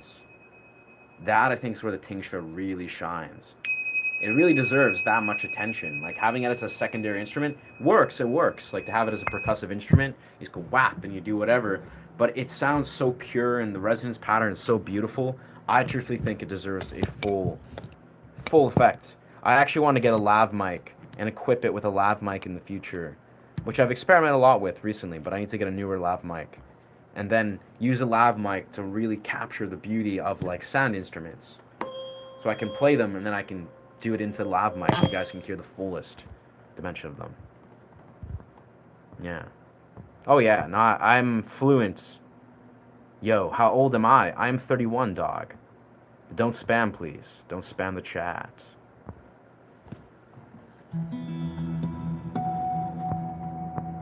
Yeah, but nah. I have to say, I'm fortunate that, I've been streaming for about 7.5 months, maybe 8 months now. And first time ever in my life, fun stuff. You learn a lot. Honestly, with my intention, I just basically treat it as busking. It's like I busk, just play music and go in my own little world, and I play beautiful music, and I attract, subscribers, and it's great. But as I've been a streamer these last like 8 months or so, I've 100% noticed how it's an art form. It's a social dynamic. It's like a social dance. And sometimes, yeah, you got to really like have a very intelligent, rooted perspective on why trolls come through. I like to basically, long story short, I enjoy the 1 or 2% of people that are trolls that come through that I just, do some mental jujitsu or, just flip back and do some little mental judo, wow, like throw their own projections in their face, unpackage what's really going on there. But most cases, I also just don't enable them. I either ban them and just do my own thing. But I've noticed this is kind of part of the beauty is the more that I just ignore, not like ignore per se, but yeah, I just direct all my energy and my attention into playing my music. Really make that the forefront of my focus because that's the beauty. As a streamer, especially in YouTube, you have that power to direct your energy into, whatever you desire. Like, what? I want to direct in just playing music and, creating a meditative atmosphere, which is beautiful. It's a huge part. That's the entirety of what this channel is kind of birthed from and is in many rights. Then that is what the YouTube algorithm will literally deliver you more of. If you're just like, we're inviting musicians, we're inviting people to appreciate and listen to this music, then that is the forefront of how the algorithm, I'm assuming, I don't know, I'm not an expert, how it arranges who is going to enter your sphere. As it is if you entertain trolls, playfully, you're like, wow, this person projecting this and that and blah, blah, blah, and you have a little dialogue or monologue or you give them your energy, I'm actually almost under the impression that the algorithm then registers that. Like, oh, well, this weird viewer of this person, stayed around for this amount of time, or I don't know, maybe this was an engagement spike at this point, or whatever the algorithm does, and it actually somehow delivers you more of that. So I think it's interesting that the more you just set a very strong intention and tone of what you are inviting in your streams, especially on a larger scale, You know, if I'm entertaining larger audiences, you know, just a couple thousand or something, and then that is occurring, I can see the totality that it's a reflection of what I'm really establishing in the tone that I'm setting. So, and honestly, who doesn't just, you know, who doesn't love good music?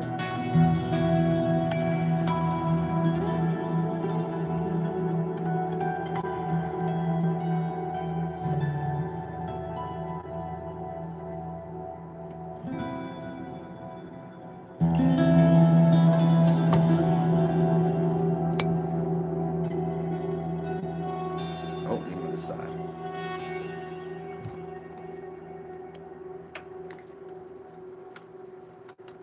Welcome, welcome, welcome. Thank you, Psych Doc, and welcome. Reminds me of the quote, you have to laugh at me because I'm different, and I laugh at you because you're all the same. Yeah, it goes deep. It goes deep, Div. It goes very deep, my guy. Yeah. Your opinion on trolls who do it constantly every single day. Oh, I mean, you know, for one, they're just humans. They're just humans. They're just like you and me. Most of these trolls, per se, you know, just the regular average dude, I would say. There's a slim, like, very slim percentage that I'm sure are not your average dude. They're just, I don't know, hateful human beings projecting a lot of hate. That's not the majority of trolls, I'll be honest. I think the mass majority of trolls are just people, you know, guys particularly, maybe some women, but mainly guys that are a little bit immature, you know, they're maybe younger, maybe they're my age bracket, maybe they're just emotionally underdeveloped, that are there to basically reveal their own compulsive projections. You know, they suck at communicating, so they show up in a space where they can compulsively project, you know, whatever's going on in their mind and just say the first thing that comes to mind, no matter how unhinged. And they've never received accountability or healthy boundaries, and they just suck, long story short, at navigating, you know, the social wilderness or the social cues, and they suck at communicating. And that's the core parallels that you can see is trolls are just people like you or I, probably not, you know, they're just a normal person. They're not like a bad person per se. Maybe some are. Some saying hate speech are there to do this, that, the other. Not great people. But most of them are just the average person that doesn't know how to communicate. They suck at communicating, and they're operating from a compulsive narrative. So they're just compulsive. They've been programmed and manipulated by all this weird dopaminergic programming, and in real time we get to see in front of us where they just reveal their own compulsive absurdities. You know, they're just like, oh, blah, blah, blah, blah, and they're projecting it onto random people. And it is what it is. Like, welcome to 2026. But that's the funny part of it is it's not a personal endeavor. These aren't bad people per se. They're just an average person. Like, this is YouTube. This isn't like the real world. You know, you don't have people walk up to other human beings who are sitting there playing guitar or whatever, or, you know, talking their truth. You don't often in the real world have people walk up to other human beings and be like, hey, blah, blah, blah, blah, blah, like, and a bunch of random shit. Like, if they did, they're probably pathologically ill, or who knows, maybe they're just really triggered. But all I'm simply saying is trolls are often just very insecure. They suck at communicating. They suck at practicing self-awareness to a degree where it's spilling over in their own compulsive expressions. And that's basically all it is. Like, mass majority of the time, it's nothing but that, right? I mean, some people, maybe they disconnect, reconnect. Some of them, maybe I like to kind of poke fun. We're like, oh, this is their stand-up comedy act. Or they're trying to be funny and they just suck at comedy and they're learning to become comedians. That's cool too. I love comedy. I love to laugh. But this is a music channel, of course. We invite people that are emotionally mature, musicians, devoted people, philosophers, free thinkers, whatever. That's what this channel is literally for. It's not for trolls. And that's like the very clearly established premise. Is like trolls can do whatever they want. They can navigate the internet wasteland and project their brains out. But that's not what this channel's for. And I try to make that very clear. And, you know, the best way I can do that is ignore them. Just play music and just let them know that, oh, like you're kind of lost here, friend. And kind of like I was saying a second ago, I think part of it is you just got to let the algorithm work for you, where you're basically you're not giving any attention or energy to any of the username people that are your quintessential trolls. So in time, the algorithm, you know, in some regards, I'm assuming, just doesn't deliver you those users, because, you know, you're literally just like, oh, our algorithm is so full of people that are aligned with whatever's going on here, you know, there's nothing to do with trolls. And that's what I've realized a lot is like that's part of why I feel more attracted to speaking less. I'll speak my truth, I'll say hello to my audience, I'll share this and that, but I really want to devote these streams like 90% of them or maybe 80% to just playing music, just creating a space. It's a safe space. I play music, we just chill, answer questions about music. That's going to be like moving forward the forefront of my attention. Maybe there'll be a stream once a week where I'm talking about philosophies or, just going and chilling in the forest, doing whatever, talking about cold plunges and shit. But the idea is I realized that the algorithm is a reflection of the tone you're setting. Of course, I've already known this, but I've seen this in real time. Yeah. I honestly don't know how to play Nothing Else Matters. Yeah. There are good apples and there are bad apples. Yeah. It goes deep, brother. I've only had to see this in real time, just goofing around trying to get a dopamine kick, bored, upset. Oh yeah, that's it. Yo, what's good? Take a leave. Fair enough. Be well, Div. Thank you for being here, brother. I appreciate you, man. Yeah, you're probably right there, gamer of Earth. That's the funny thing is like I'm a very chronically offline, if you'll say, kind of guy where I like to, I don't spend a lot of time on social media. I don't spend any time on stream spaces. Barely been a streamer for more than, again, like 7.5, 8 months in my entire life. I'm very not rooted within the online space, and there's nothing wrong with if you are. But for me, it's like I'm like a foreign entity, an alien, if you will, to these like stream space, troll sphere, meme sphere dynamics, and I think it's it's chill. It is what it is, but I don't spend a lot of time and energy in those spaces. So for me, it's kind of funny. It's very like strange, and it's a very interesting learning experience. But like what, I'm now going to be a streamer, be a YouTuber, grow my channel with intention, blah blah blah. It's like I kind of got to this place where I'm like, I see these things clear as day. Like I don't see them with a vast amount of bias. Like I kind of just see things, with a little bit more clarity because I'm new to them. It's all fresh and new to me, and people, operating from where they operate. And it's good because it also makes it easy for me to objectively separate myself and be like, like what's going on here? Anyway. Yeah, attention seekers. Handle it well. Thank you, Psych Doc. Yeah, I think I've underlined this a lot before. I'm a student of, social dynamics. I love humans. I love studying social dynamics. I love studying psychology casually. Like I'm not a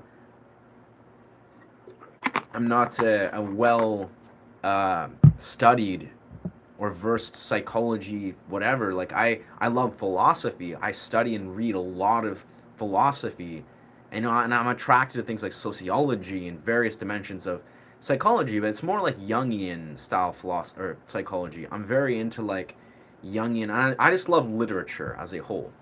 So I think it does me well. If I understand humans and I'm always curious about humans, it seems to serve me very well, especially in an interesting social sphere that is a YouTube stream. Because damn, it's an interesting place.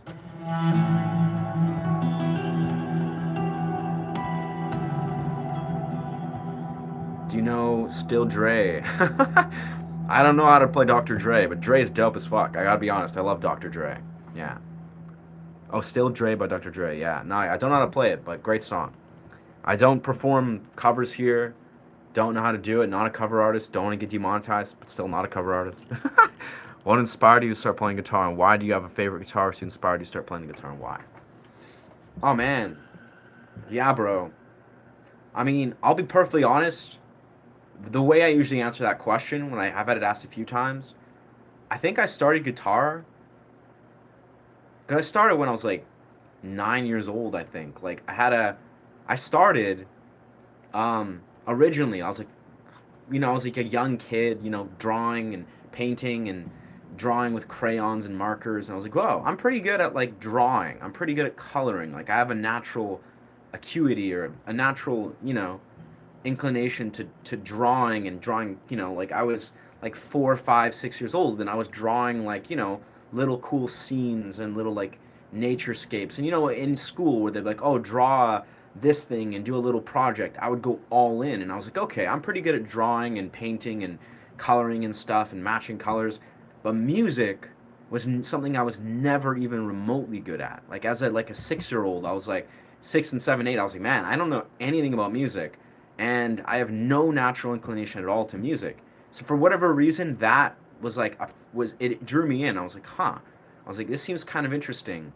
And then at about 8 years old, I got gifted an acoustic guitar, like a tiny, like baby-sized kind of acoustic guitar. Um, at Christmas, I remember I woke up. Maybe it was when I was 9. I was like, I woke up and there was a gift wrapped acoustic guitar. So I was like, oh, like okay. I was like, wow, this is exciting. It looks so cool. Like it's a big wrapped guitar.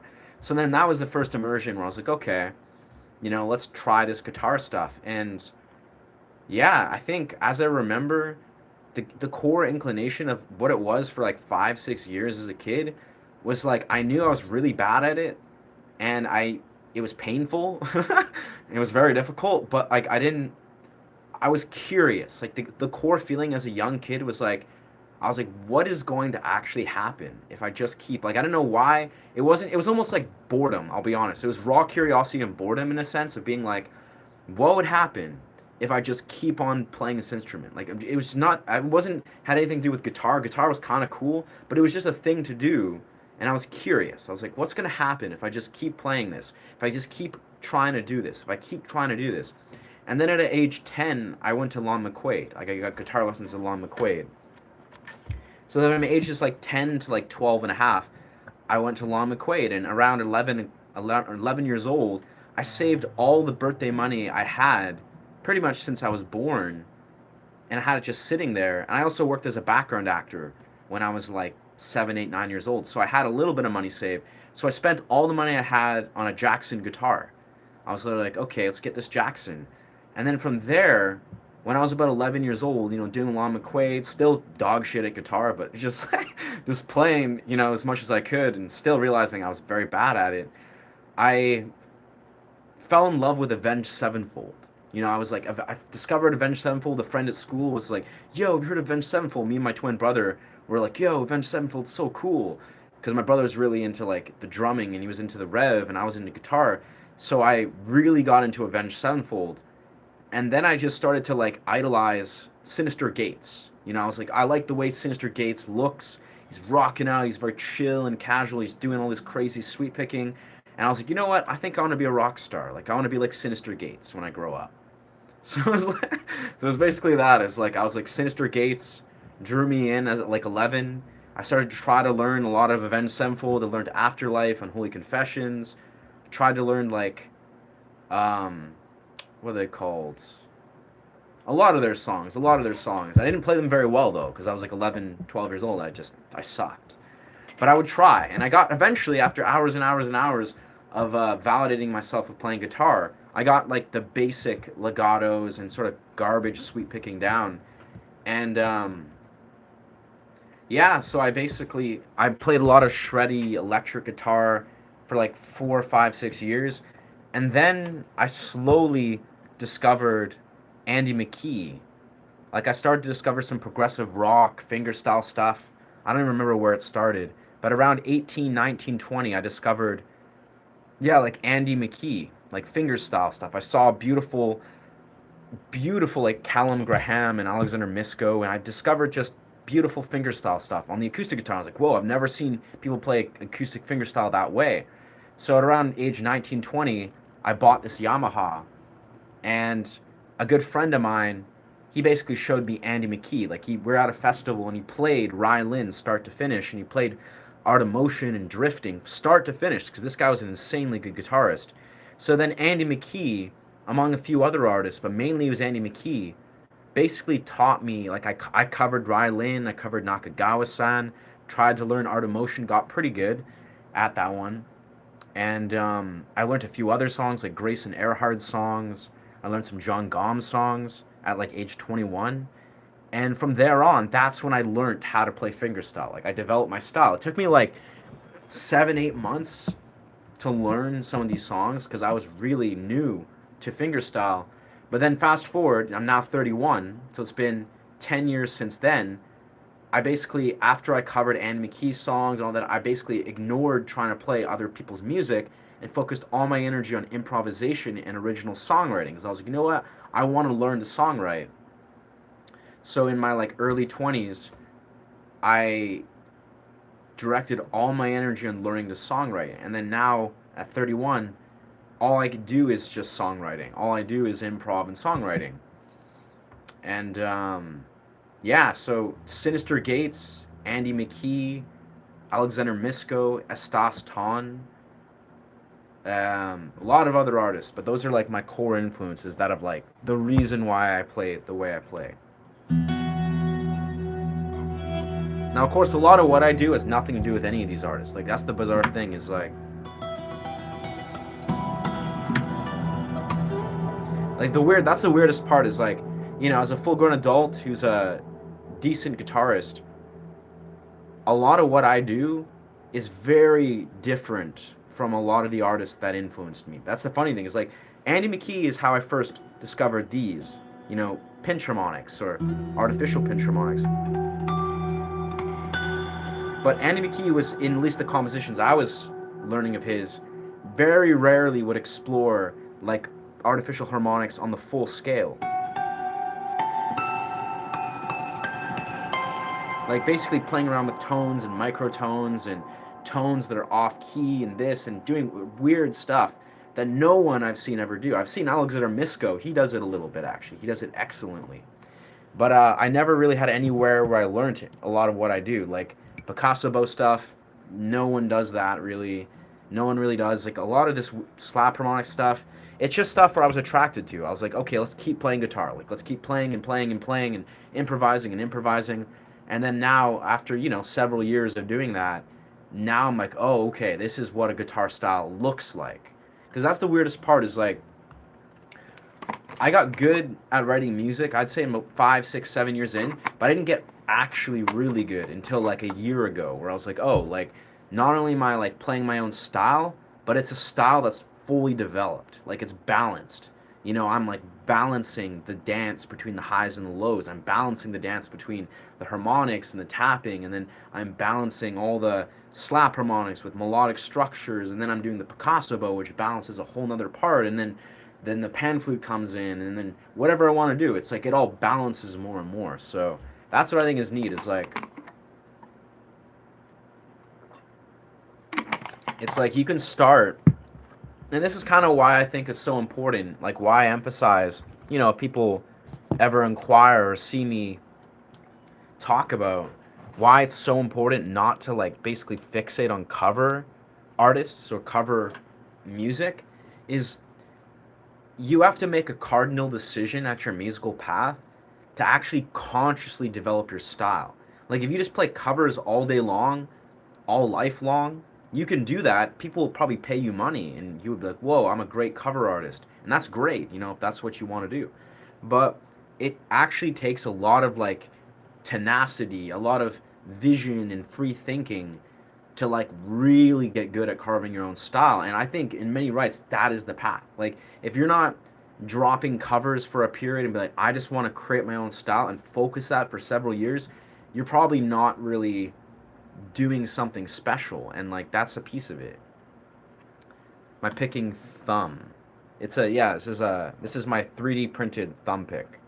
Yeah. Show me of that. Hi, I'm new sub. Any tips regarding songwriting?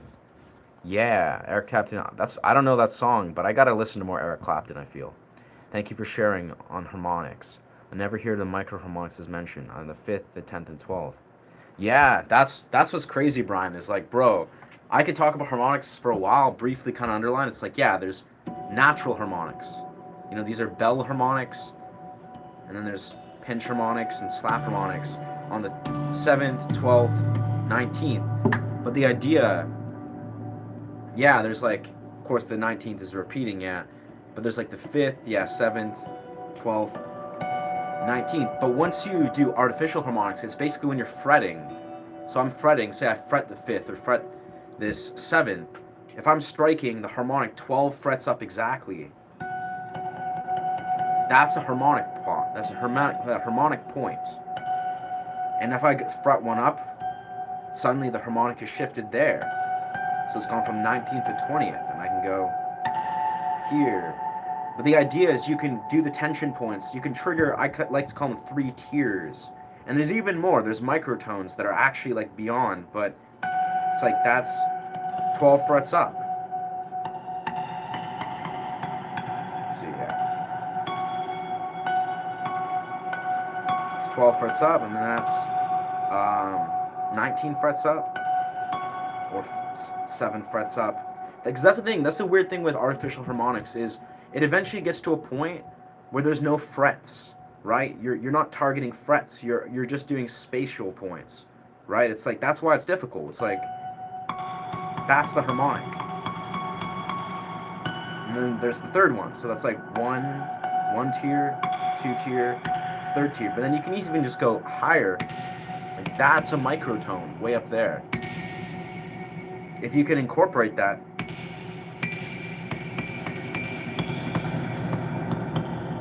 But I don't often do those. But the idea is you can incorporate those. And you do it a lot when you do slap harmonics. Yeah. Okay. Yeah. Oh, thank you. This is more classical guitar style, isn't it? It's classical influenced. And a lot of flamenco classical influence. But a lot of it's like modern finger style. But yeah, a lot of it's like finger, like you're doing, yeah, like rolls and arpeggiated. It's definitely classical influenced. Yeah, it's great. But yeah, bro. It's not glued. I use actually it's a adhesive. It's a reusable adhesive if you want to reuse it. You basically it's like the same stuff you use to attach a poster board. It's not glue. It's like a adhesive. It's like it's like a little silicone adhesive. It's the same thing you'd use to put like posters on your wall without messing up the wall. You just take a tiny strip. This is what I do at least, and then you attach it, and you find the perfect placement, and then it's like your thumb pick. It's better to just grow out your thumb pick to like that, to that exact little sliver. That's like how much thumb pick. It's kind of off kilter, but you want to grow a thumb pick to about there, and then you have a perfect thumb pick permanently. But yeah, mine broke. It like cracked, and then I had to like rip it off or like cut it off. So, but yeah, nah. Any tips regarding songwriting? Man, I don't know.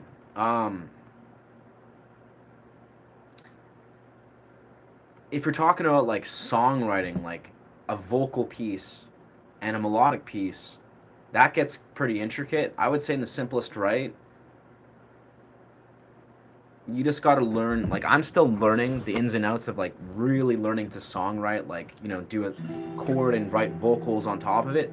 I think a lot of that has to do with something basically, if you want to understand songwriting in my personal experience or interpretation, is like go to Adam Gontier. See how Adam Gontier arranges his acoustic guitar in relation to his vocals? And of course, any musician you hear, like John Mayer is also a good example. But what I think you have to do if you want to write a very good vocal piece is you have to actually be conscious of, creative chords and melodies rhythmically synchronized with the vocals. And that's really difficult, I'll be honest. Like that's why, like anyone can write, like you can play a guitar chord and sing over top of it, and that's probably good. And maybe you have another person play guitar and you sing on top of it, that probably will sound all right. But if you want to play them both at the same time, you have to understand rhythmic synchronization, where you got to like play a chord and then realize exactly when the vocals are going to come in, basically. And then realize now when the chord comes in, when are the vocals going to come in next? How are they going to rhythmically stay in sync? Because if they do, it's going to sound amazing. If they don't, it's going to sound really bad, always. But as for songwriting, like what I do, like basically composing instrumental guitar pieces, in my experience, you basically just have to learn how to improvise really well. Like that's basically, that's kind of part of my my niche, or my sort of like dynamic, is I do everything on improv. Like it's extremely rare that I've that I'll play anything that's not improv, actually. I can do it, absolutely. But the idea is that a mass majority of what I do, especially on these streams, like obviously in the real world, maybe I'll play around with vocal covers and experiment, explore. If I'm jamming with people, maybe I'll do something a little more simple. But 90% of what I do, or 95%, it's all improv. All of it. It's the same way everything I say is improv. Everything I'm speaking, every content I make, basically, in my entire channel is all improvised. Everything. It's in the moment, happens in the moment. It's not curated, it's not scripted, it just happens immediately. And that's the thing is, what I would say is if you desire to get good at songwriting, at least how I got decent at songwriting, is I got really, really good at improv. And I mean just like, you basically learn, okay, like you hear a tone, you hear a key.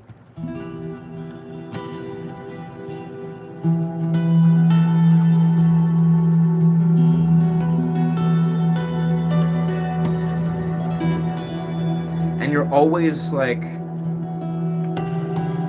letting yourself weave in ways to incorporate, playing in the key. So improv in the basic essence is just like, you play in a key, and then you find ways to navigate. But this is a funny thing, like, because this gets kind of weird and deep. But how I learned to improvise on the guitar, like this is a weird sort of parallel, is I learned how to improvise on the guitar through dance. That's the thing is before I was really any good at improvising on the guitar, I was, good. I knew how to play basics on guitar, and I was learning to improvise, but I was really fluent at improvising dance. So a lot of how I understand. So you have to time the chords as well as the vocals and put some gap. There are actually some minor chords in the major key and use some chromatics. Yeah. No, that works, yeah. Good melodic, yeah. Get some good creative chords and ideas. For me, I really think, like, if we're talking about really good songwriting, that's like vocalizing and playing guitar, you got to get good at, like, timing and stuff. Like, listen to a lot of Queens of Stone Age or 3 Days Grace or Oasis or, like, John Mayer. John Mayer is a little more advanced on every level. But if you hear, like, 3 Days Grace, Adam Gontier is literally just being, like, doing one rhythm where it's like, do, do, do, do, do, do, do, do, do, do, do, do. He's playing like a rhythm, and he's never deviating from it. He'll maybe make little variations, and then he's singing at a very particular cue and keeping the rhythm within his singing. And he's continuously, like, he'll be making that rhythm. For me, I think that's the hardest part. That's something I struggle with myself. A lot of it has to do with just its performance. Like, you gotta, if you're performing a song, you gotta, like, rhythmically synchronize the guitar and rhythmically synchronize the vocals. But when it comes to, like, a lot more intricate parts of, like, I'd say composing music, like not just writing a song, that I think comes down to, again, just understanding improv. And this gets, again, a little bit intricate, but for me, I learned how to improvise through dance. Like, I'm a tutter. Like, I do tutting, popping, locking, waving, liquid, animation a little bit. But the idea is that in dance, improv is the same as in guitar. And for me, I learned how to dance via improv for, like, many, many years, like 4 or 5 years, way before I learned how to do it on the guitar. And actually, strangely enough, how I learned how to improvise on the guitar was from applying the same mentality of how I dance and doing it on the guitar. So it's like, if you're dancing, you're like 1, 2, 3, 4, 1, 2, 3, 4, 1, 2, 3, 4. You're, like, doing variations, creative variations of a similar shape that's rhythmically in sync, and you're hitting the beats, and then you're just doing variations. But on guitar, you're doing the same thing. Like, you can be like 1, 2, 3, 4, 1, 2, 3, 4. You're going through a scale, right? 1, 2, 3, 4. But you can also do a million different ways of improvising it. Like, you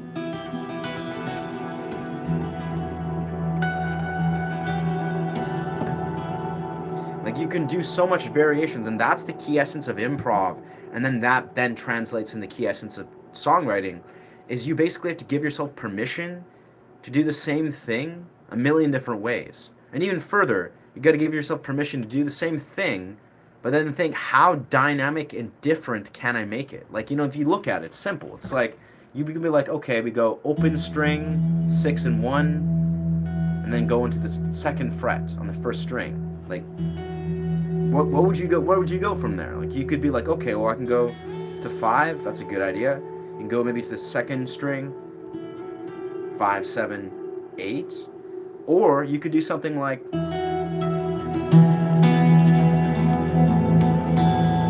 immediately are like, okay, let's go to 12. Let's not just go to 5, 7. Let's jump up to 12. But then, you'll like, okay, but I want to go 5, 7 on the 5th, and then the 4th, and then let's do whatever. It's like you're basically not trying to. You're supposed to basically trying to give yourself the ability to navigate the grid or the fretboard in a non-linear way. And it's the same thing again with dance. Like dance, you can be like, okay, linearly we'll do this. We'll go 1, 2, 3, 4, 1, 2, 3, 4. But you can also do like weird stuff where you're like splitting things open and melting it into like a liquid and then doing all these crazy stuff. And it's the same with guitar where it's like you can go linear or you can go like on multi-dimensional.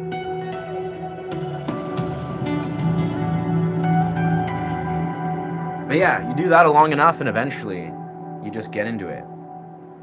Alright. I wouldn't say I'm a professional dancer, but I've been a tutter for as long as for like 16 years. I've been like exploring tutting, and I dance a lot. And I've done stage performance, namely I do like a blend of dance and acrobatics and fire props and LED props like at festivals. That's what I've done professionally. But I'm not even that really much of a professional. I've been in it for like 2-3 years for that. So I'm just like, I love performance art. Like that's kind of the essence of a lot of what I do in this channel is like I'm a massive advocate of expression in performance art. And guitar is just one of my core foundations. Dance is one of my foundations. And then now, I've been doing dance and guitar for about 16 and a half years.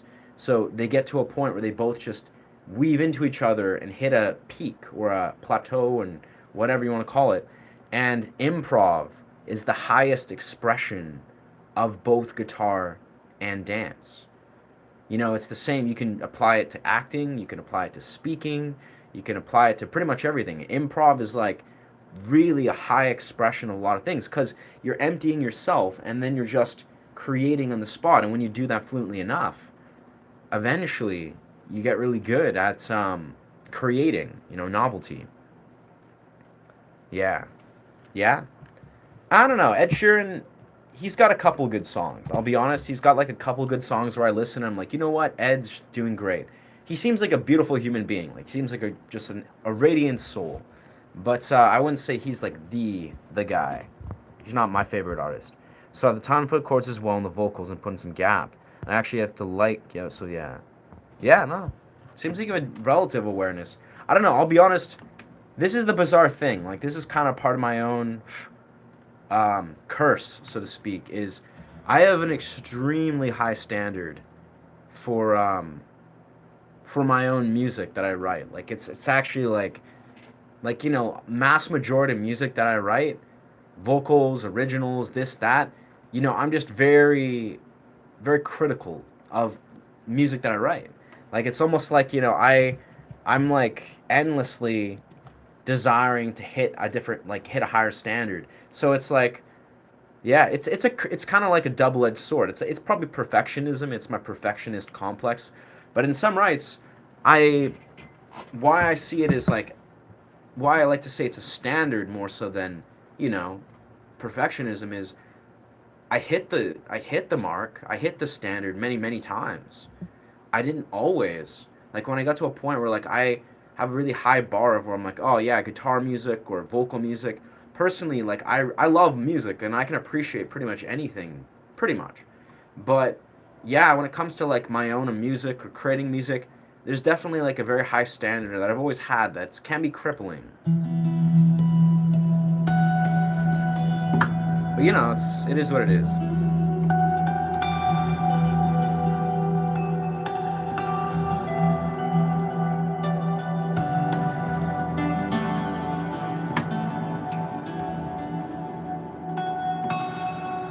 mean, that being said, lately a lot of the music that I'm really inspired by, in some regards, I'm really into Hans Zimmerman. Like, I really, really appreciate and respect Hans Zimmerman.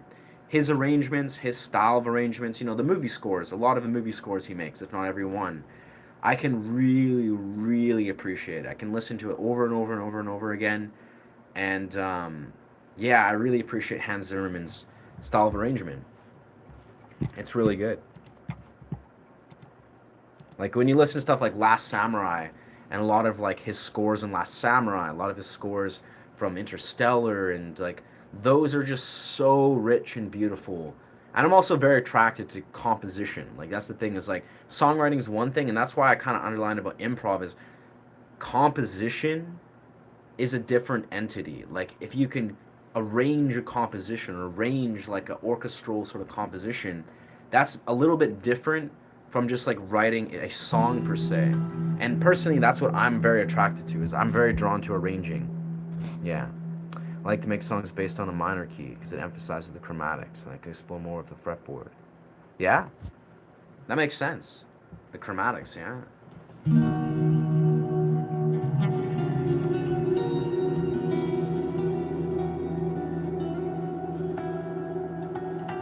No, I get what you're saying with that. I think, yeah, I don't know. I honestly don't. There's certain keys. What I've noticed more as like learning to improvise and write in those improvised keys respectively is there are certain keys that I'm just like these are astoundingly beautiful. Like I love E major, I love A sharp minor, I love D sharp, I love F sharp, I love G sharp, I love B minor particularly. But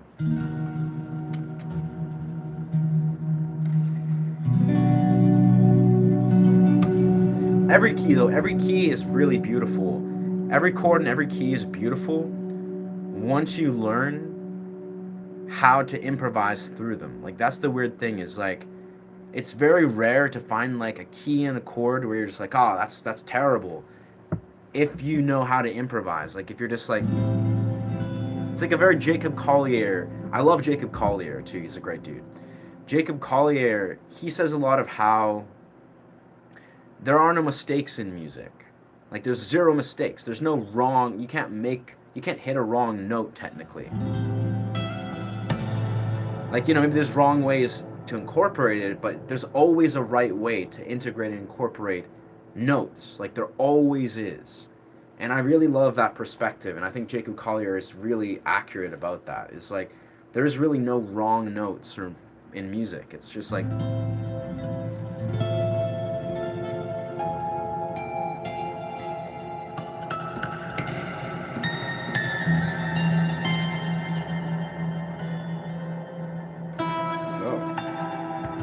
yeah. F minor is also a wonderful chord. Yeah, it is. Yeah.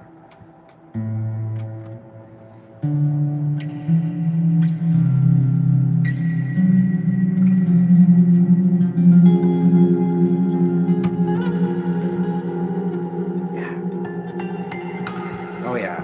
I use that one a lot. Also also did Interstellar and what is what I was about to say. A wonderful orchestral piece. Yeah. Yeah. Yeah. That whole movie's incredible, bro. Like Interstellar, I've returned to it. Of course, he also did the Dune one. That was very experimental. But yeah, Interstellar is like the whole movie. I've watched that movie like so many times, like at least 5 or 6 times. And it's a long movie, but it's like, yeah, it's so beautiful. The acting, the story, the music. It's just it's great. It's a beautiful sphere. All right. Well, I think probably we're gonna wrap up in the next like 5 minutes or so. I feel like what I'm gonna do is I'm gonna make some food, probably do a run in cold plunge. I'm glad, like as I expressed at the start of the stream, I like somehow sprained a part of my wrist in a weird way, which didn't really injure it. But I was, unsure if I'd be able to do a stream where I'm sitting here playing guitar the entire time. Mythos. Oh, wow. That sounds rad. I'd love to check out Mythos. Are they YouTubers or like... Let's see what we find.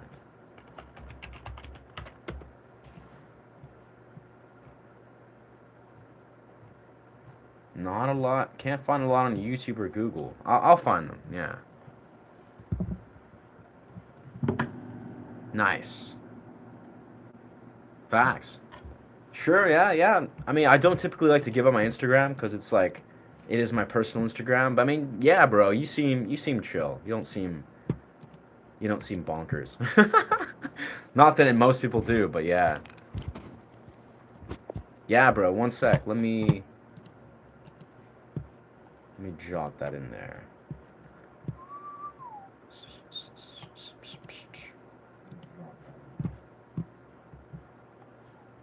Yeah, man, here. This is my Instagram. Yeah, here. This is my That's probably the best. That's probably the best way to go about it. So let me know once you got it down, and then I'll just like remove it.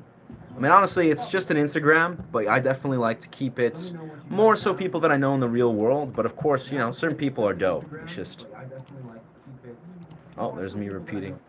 And it's honestly, most people are chill as fuck. Like the YouTube channel people that I draw in are dope as fuck. But it's definitely like, don't worry, I'm just not in touch. No, I feel you. I feel you. I trust. You seem chill. Definitely from the dialogue. I just know there's been the odd few people. Usually, again, these aren't necessarily bad people, but maybe the people that have a weird business agenda, or maybe they have some sort of, I don't know, infatuation with whatever I'm doing here musically, and you never know. You never know. People are weird sometimes.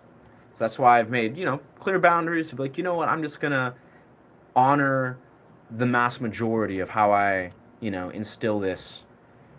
At least my Instagram. I'll definitely make a more a business Instagram in the future, but for now, real world people. Yeah.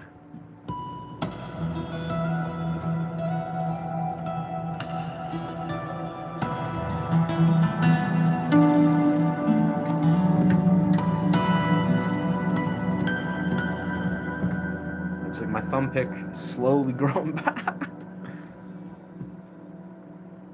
Yeah, facts. Let me know. I'll just, yeah.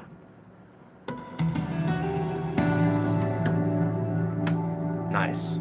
222 sick. That's perfect. Just found a full album. I plugged in the Mythos music. Ah, I see. Mythos music. Yeah, maybe I'll have more success with that. Mythos.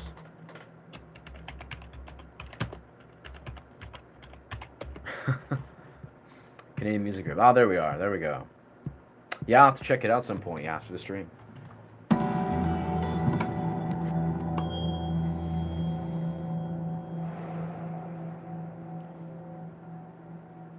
Beautiful. All right, I think with this, we'll definitely put a close to the stream the next few minutes. Yeah, I think at 2:25, it seems like a perfect time to put a close to this.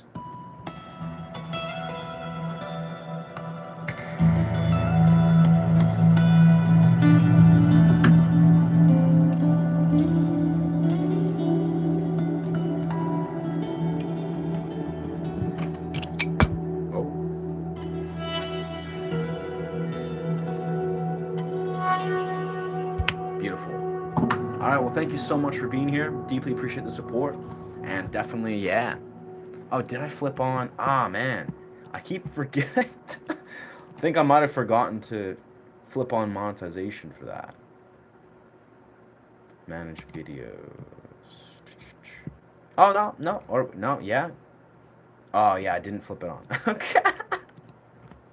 Man, there's gotta be a way to permanently flip on monetization, because there's no reason I want to have it flipped off.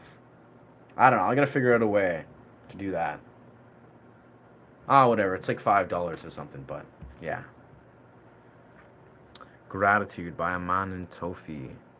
Huh. Neat. Yeah, I'll give that a little search. It's gratitude, Aman and Tofi. See if it's on YouTube. Best friend. Oh, I think I've actually heard this guy. I'm almost positive I've heard this guy. Yeah, I have seen this guy. Yeah, a long time ago. I remember I came across this guy. Amanan Tufani. Very cool. Yeah, good stuff. Ah. Oh, I see. I sent you a message on book writing.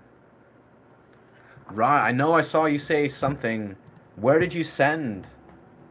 Was it on here? Because, yeah, I saw something about you're saying something about that other account, but I didn't see the direct book message, I believe.